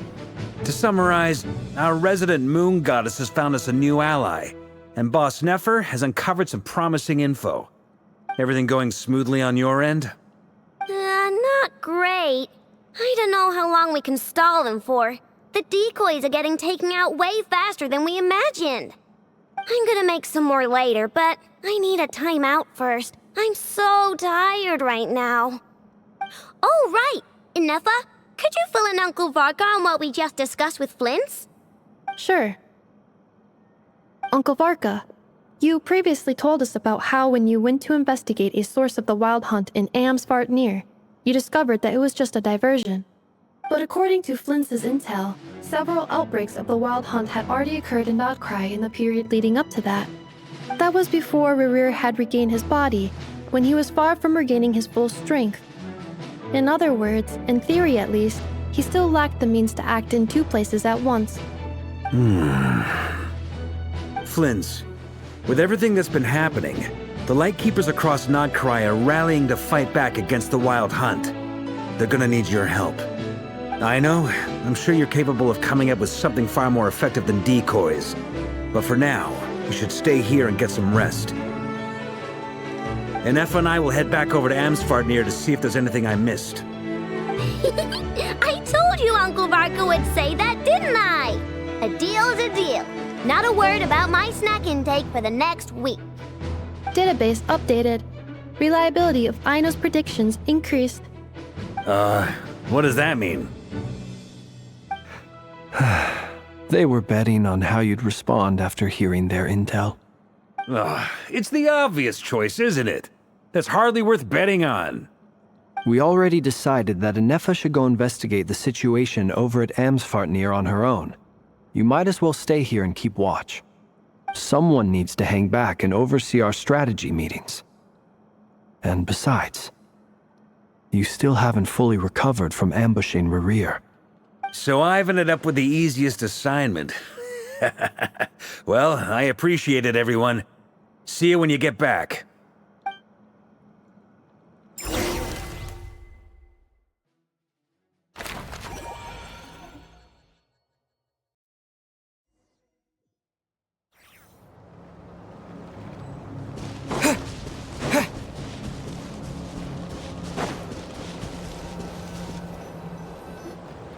Here, this will serve as a good spot to cross over.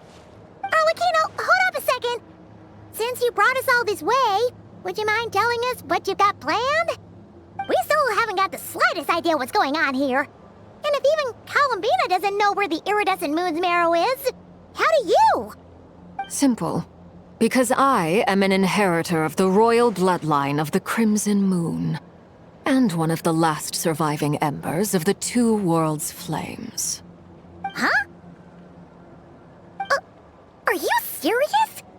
Isn't you're a descendant of that Crimson Moon dynasty we were just talking about? The one from ancient Conria? Your surprise is understandable. I was also taken aback when I first learned of it. But the more I thought about it, the more I realized the signs had been there all along. When I was young, I discovered I could wield a very special kind of fire. It coursed like blood through my veins and smoldered away inside my nerves. What's more, whenever I experienced strong bursts of emotion or drew too deeply on this power, it was like some kind of presence within the fire would begin to gnaw away at me, consuming me from the inside out. Exactly. That is why my hands are like this, too. At first, I saw it only as a curse, but once I became a harbinger, the jester apprised me of the truth. Together with my own investigations over the past few years, there are several things that I have gradually come to understand. For instance, take the so-called Crimson Moon. In truth, it is nothing more than the shattered remnants of the iridescent moon, fused with the abyss to prolong its lifespan. Since this blood flame was bestowed upon me by the Crimson Moon, it is a fusion of the iridescent moon's former power and the corruption of the abyss. You all understand the nature of the abyss well enough. I draw upon its power, and in return, it hungers for my soul.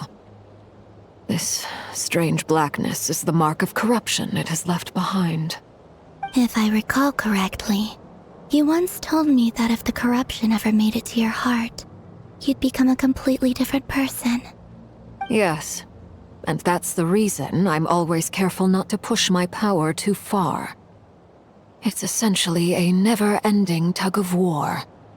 Oh, sounds intense. Anyway, the rest of my story can wait. Is there anything else about the Crimson Moon or the iridescent moon that you're unclear about? Paimon has a question. So, the Crimson Moon that the Carians used to worship was actually the iridescent moon, right? Which was one of the three moon sisters. Does that mean that the Carians were to the Crimson Moon as the Frost Moon Scions are to the Frost Moon? So much of that history has been lost. We have no way of knowing exactly what they were like. But I would suspect that the Conrians weren't as devout in their moon worship as it might appear. The iridescent moon's remains simply served as their link to the abyss. Later on, perhaps someone discovered a way to make direct contact with the abyss. Or maybe there was some kind of ideological divide. Either way, a dissenting faction staged a coup and drove out the royal heirs of the Crimson Moon dynasty. Still, even with the dark sun looming high overhead, the Crimson Moon's glow never truly faded. If you want living proof, it's standing right before you. The first time we met, I sensed something familiar in your presence. When I looked at you, I felt I could see that mysterious red moon in the corner of my eye. In your flames, I saw its broken image, surrounded by a strange black aura. Well, I appreciate that you kept it to yourself. Much about the Crimson Moon is still a mystery, and I'd prefer not to end up as the object of an insane research project. Anyway, time is against us here, so if there's any other questions, they'll have to wait. I just want to make sure I've got one thing straight. In her letter, Sandrone mentioned that since you are unable to contain the iridescent moon's marrow yourself, you intend to leave it in my custody. Correct? That's right. For now, it's the only way I can pay you back for your help. The iridescent moon is already part of who you are, so with its marrow in your possession, you'll be even more powerful than before. Deal. Then let's get started. Get what started? What does this place have to do with the Crimson Moon? When I first became a harbinger, The Jester gave me a book called Paranhari, also known as Leobranto Inamorato. You should be able to buy a copy next time you're in Fontaine. It's a love story set in the Crimson Moon era.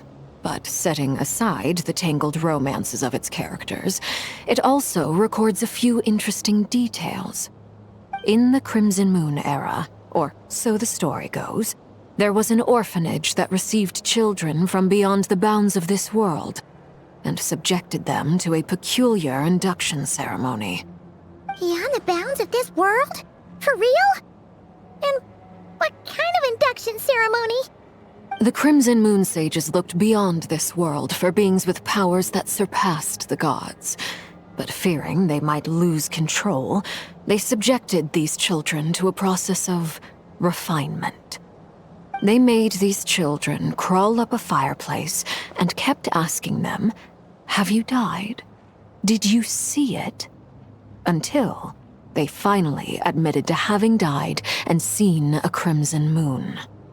The adults embraced the children who passed the ritual, telling them, "Within the fireplace, you have traversed the flames between two worlds. Here and now, you are born anew." The book leaves much unsaid, but I suspect that this was their way of branding the children they had enrolled, leaving an indelible mark upon them so that they would forever live in the Crimson Moon's light. That explains why I can't sense the Crimson Moon's marrow in this world. It makes sense that it would be sealed in a special space that can only be accessed temporarily through some kind of ritual. But there's no fireplace here. Do you see a chimney anywhere? Oh, are we supposed to build it ourselves?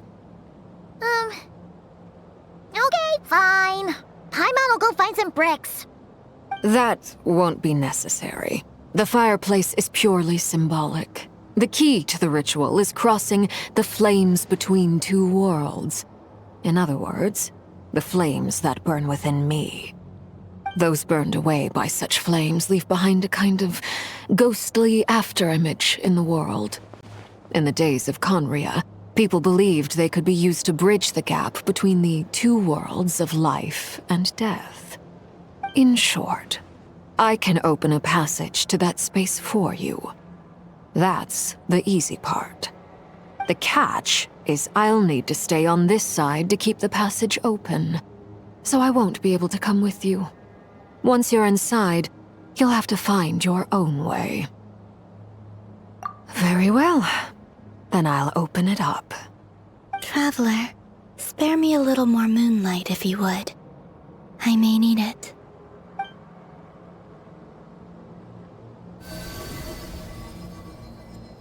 Thank you. I feel like I've recovered some of my strength now. It should be enough to move us across short distances and confront whatever dangers might await.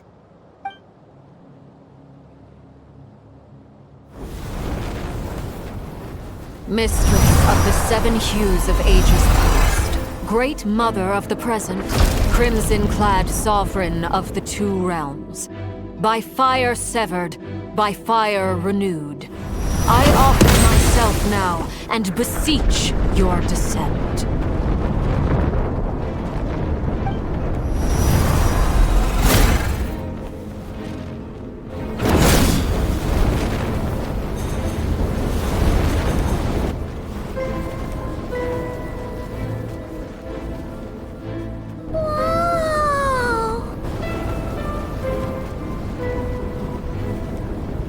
One word of advice. As you're crossing over, no matter what voices you hear, do not answer. Got it! I sense a sinister gloom inside, but also the familiar light of the moon. I feel that I am about to meet an old friend who has changed beyond all recognition. All right, let's go.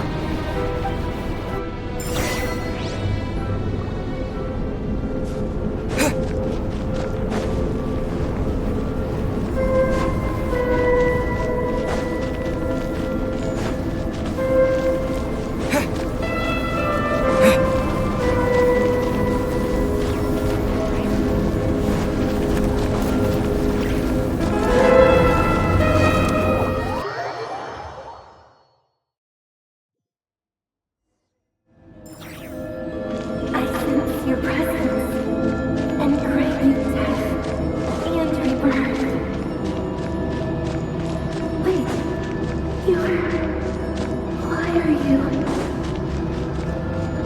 You have crossed over from another world, transcended fate itself. I have no right to. Hey!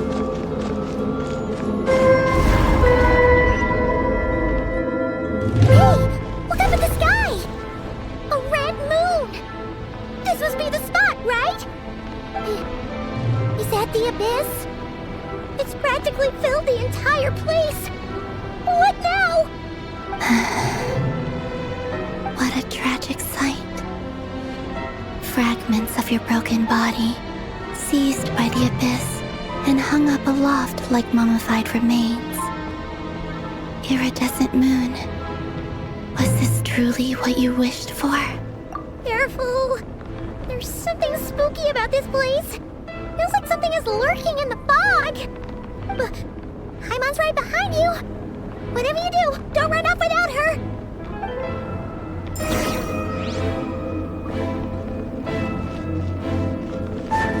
By the way, Kalamina, didn't you tell us that the iridescent moon had shattered into pieces? The moon up there looks pretty whole to Paimon. How is that possible?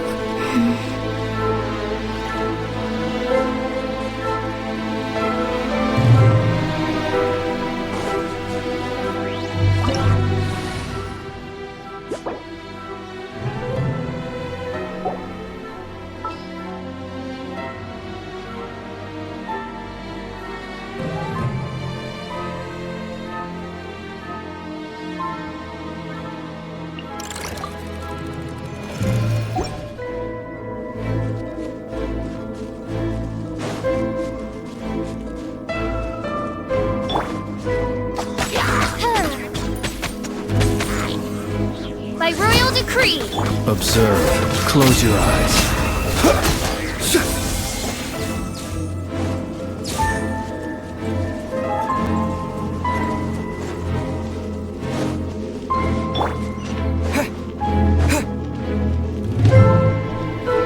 Just like I thought.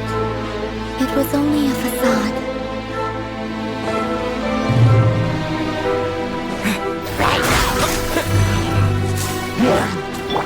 Look, the rainbow! Odd reveal by... Be silent. Too tough. Close your eyes. The night cometh.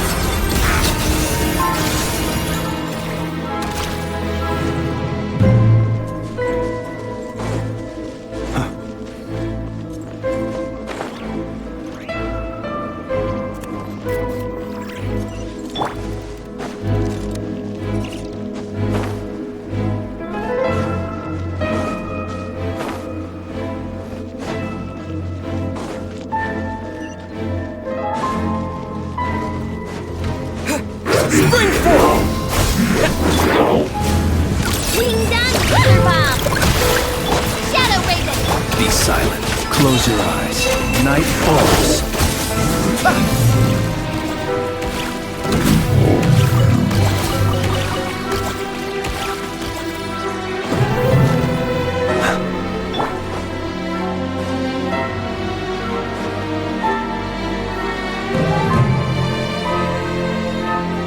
Huh? Huh? For real? That's way too high! There's no way we'll be able to reach it! No. I'm not sensing anything up there.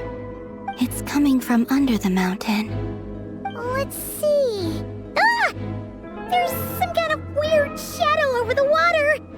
Wait, see that? Looks like a mechanism of some sort! Let's check it out!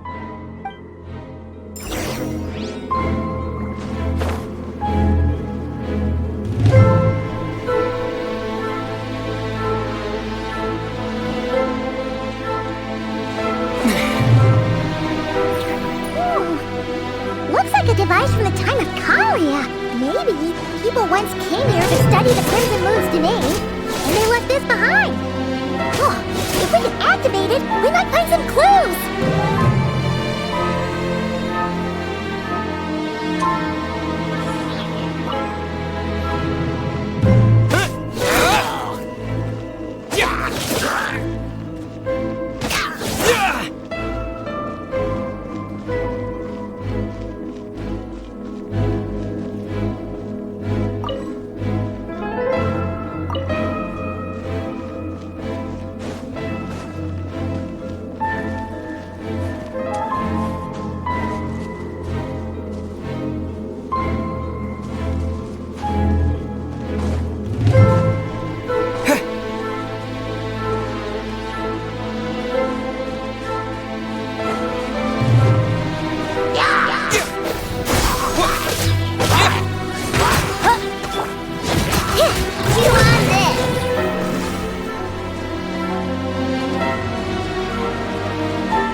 the mechanism's running, the shadow in the water looks different. Do you think these mechanisms might be the key to unlocking the secret? Let's try to find more of them! Thalindis, we'll leave the rest of the research in your hands. We'll be heading back now. I hope this isn't ruining date night. Ugh. Mind your own business. Just leave me some snacks on the table. Thalindis? Is that Rear's girlfriend? How come we're hearing her voice here? Oh yeah! So, do you think she was studying this strange space all along? The Abyss has made this space extremely unstable. Maybe that's why some of the things she said and did were preserved here. Like echoes. Or after images. Whenever I see this view, it takes me back to a poem from my childhood. Waning moon, oh lifeless damsel, weeping on the mountain crest. Mourning still in wistful tone, her fragile soul now laid to rest. For me, of all people, to be here investigating the mysteries of the Crimson Moon space, is it a coincidence or something more?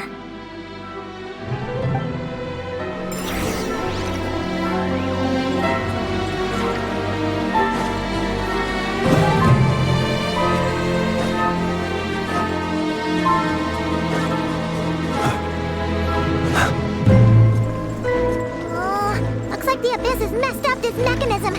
We need to find a way to get it working again. Let's see if there are any other devices nearby.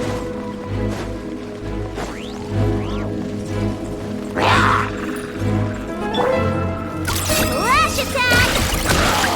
So, propagate! As you wish, Ming. Close your eyes. Do you fear the dark?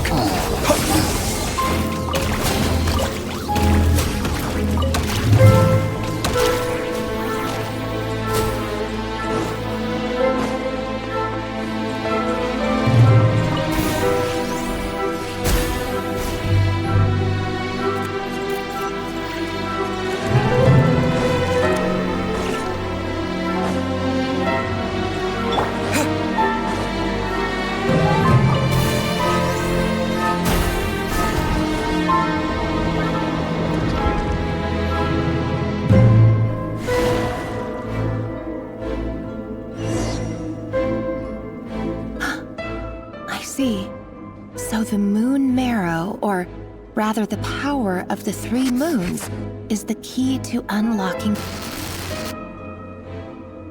If it really does exist, then maybe this madness can finally be put to an end.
Inhibitors in place, I should be able to access the chamber with the moon marrow.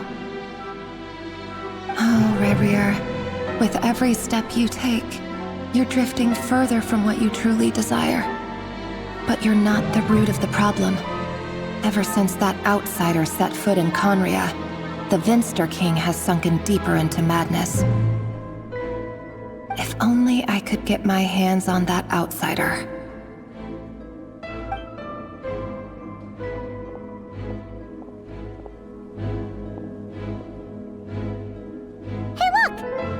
reflection is back to normal. Olympus's voice mentioned a chamber with the moon marrow. Do you think maybe it's hidden in the moon's reflection? It must be. For within it, I sense the fragile aura of a dying soul. Then there's no time to lose! Let's go!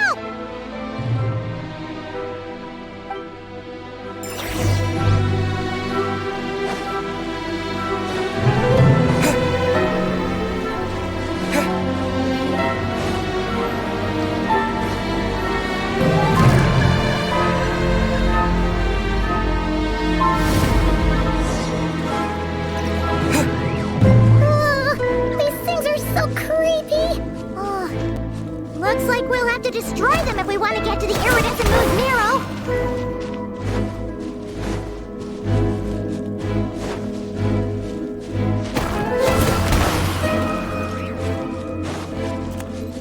That must be the iridescent moon's marrow. Oh, we'll need to destroy these things before we can reach it.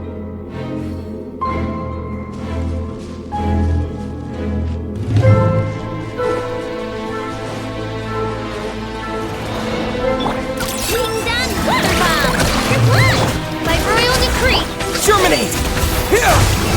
Be silent. Observe. Night falls.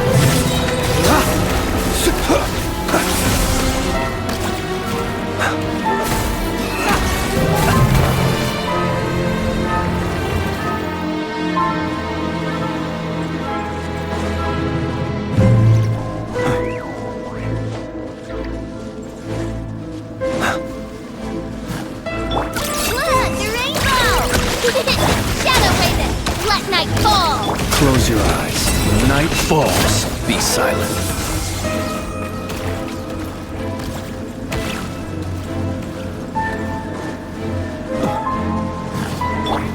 Oz, we're being... Scatter! You on this? Observe. Be silent.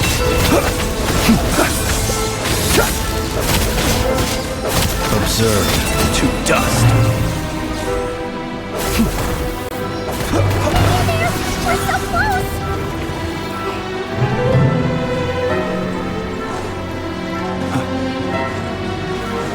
Midnight Phantasmagoria! Lash attack! Propagate! Be silent. Close your eyes. Night falls.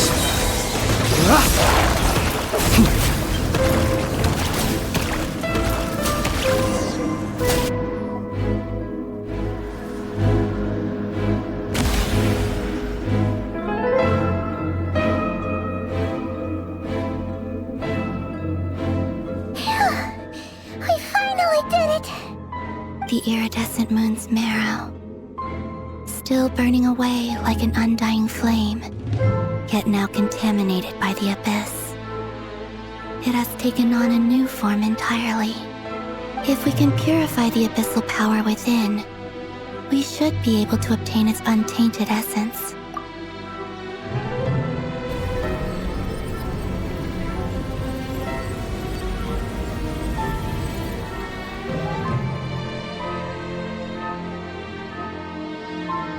It's so cold. Is it you? Are you here? Huh? Are you talking to us? At long last, I can see you once more. Our fates have crossed, and I am finally free. I'm sorry. I lied to you. Even knowing what was to come, I still couldn't let go of the fear in my heart as death drew near. The moment the moon shattered, my body began to split apart piece by piece. Like I was being cut into pieces by 1,000 blunt blades. My thoughts scattered as the cold crept in. But I could not bear to fade away like that. Tell me, what was it that brought you to us all that time ago? If only I had possessed your courage, then I might have been spared this torment, more painful than death. You look so puzzled.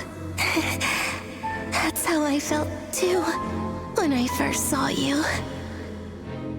But trust me when I say that everything happens for a reason. Farewell, Hypo.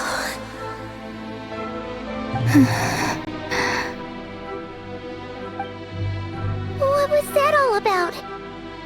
Was that the goddess of the iridescent moon? Oh, it sounded like she was speaking to a long-lost friend.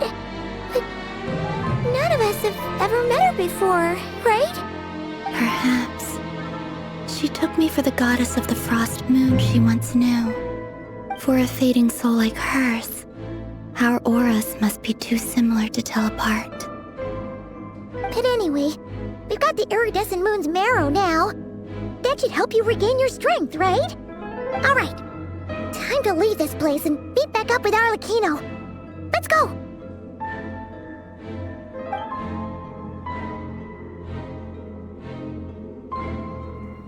That's odd. This place looks different than when we came in. Waning moon, Huh? oh lifeless damsel. Oh.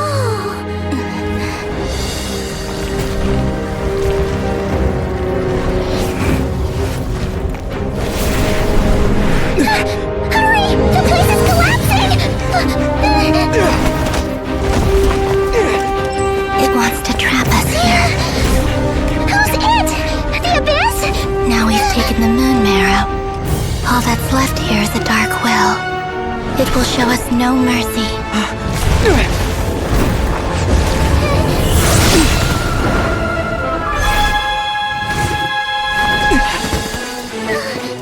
Give it back! The crimson moons! My marrow! My heart!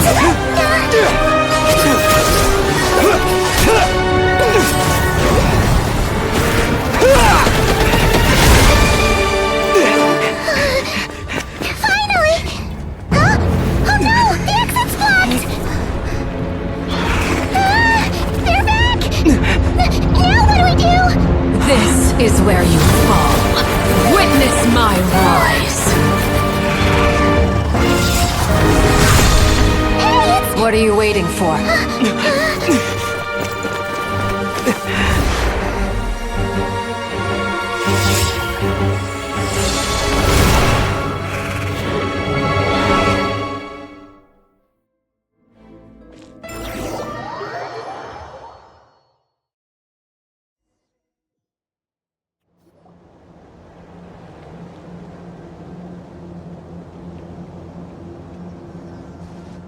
Oh, we made it!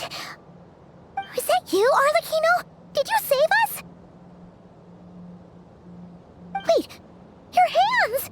They're... Oh, this? Don't worry. It's a small price to pay. The Abyss wanted to trap you inside, and I defied its will by bringing you out. No wonder it's a little angry. No. I have paid the price, albeit a small one, and it cannot be undone. My hands have already fused with the Abyss. Purification would simply destroy whatever's left of them. But surely... Oh, we're so sorry, Arlecchino. Paimon can't believe you'd make a sacrifice like this for us. As much as I'd like to call it a favor, the truth is I was simply holding up my end of the deal. Well, Columbina. Yes, you did your part. And as promised, I will leave the iridescent moon's marrow in your care. From this day forth, may the two worlds' flames burn ever more brightly.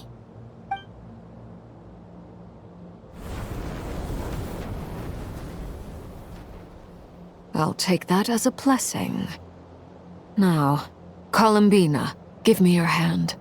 Accept this moonlight I offer in return.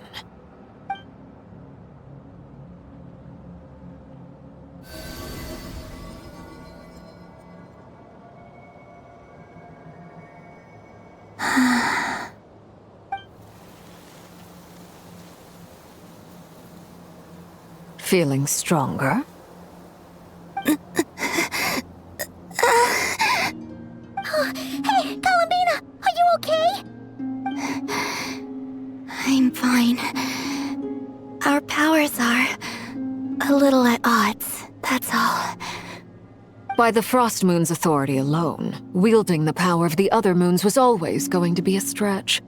Still, I think it's fair to say that your strength has returned, at least to the level it was at as Third Harbinger. It's still not enough. There's no way I can hope to challenge Rayrier like this. Just one more ray of moonlight, if you would.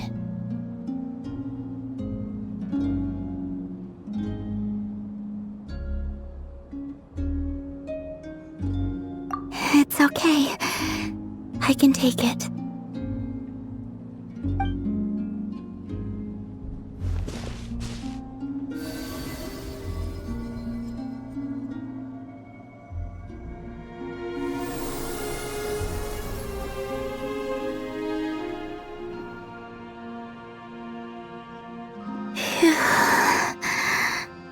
How about now? Fighting fit? At the very least, I won't have to stay hidden like before. I want to see him gone from Nodcry. The Rayheer of Solnari and his wild hunt must be sent back where they belong. Well, it's good to have something to aim for. You certainly seem more alive now than you did earlier. When I first met you, you didn't strike me as a ray of moonlight. More like a wisp of fog drifting in from who knows where, ready to scatter at the first sign of a breeze. But now, you're full of vitality, just like the Frost Moon, once the brightest of them all. May you keep shining, Columbina. This is who you are. Thank you. Look after yourself too, Arlecchino. I know you have plans of your own, and that's why you're always seeking to grow stronger. But whatever you're after, don't let the Abyss take a hold of you. I do not wish to see you go down the same path as Rayrier. I appreciate the concern, Columbina. Although perhaps it's time you took a new name. A new name? Kutar, the Moon Maiden, Columbina, they're nothing more than code names. They describe who she is and the roles she's played, but they're not her real name. We often use code names in the House of the Hearth, too. But it's knowing your real name that keeps you grounded. Up till now, you've been living a wandering life, so you've probably never really cared. All I'll say is this. Once you've defeated Rayrier, give it some thought. All right, that's it from me. I'll get you back safely first, then go meet up with Sandrone. You're the best! I appreciate the gesture. It speaks to your good character. Anyway, let's get going. There are more urgent things to do right now than trade compliments.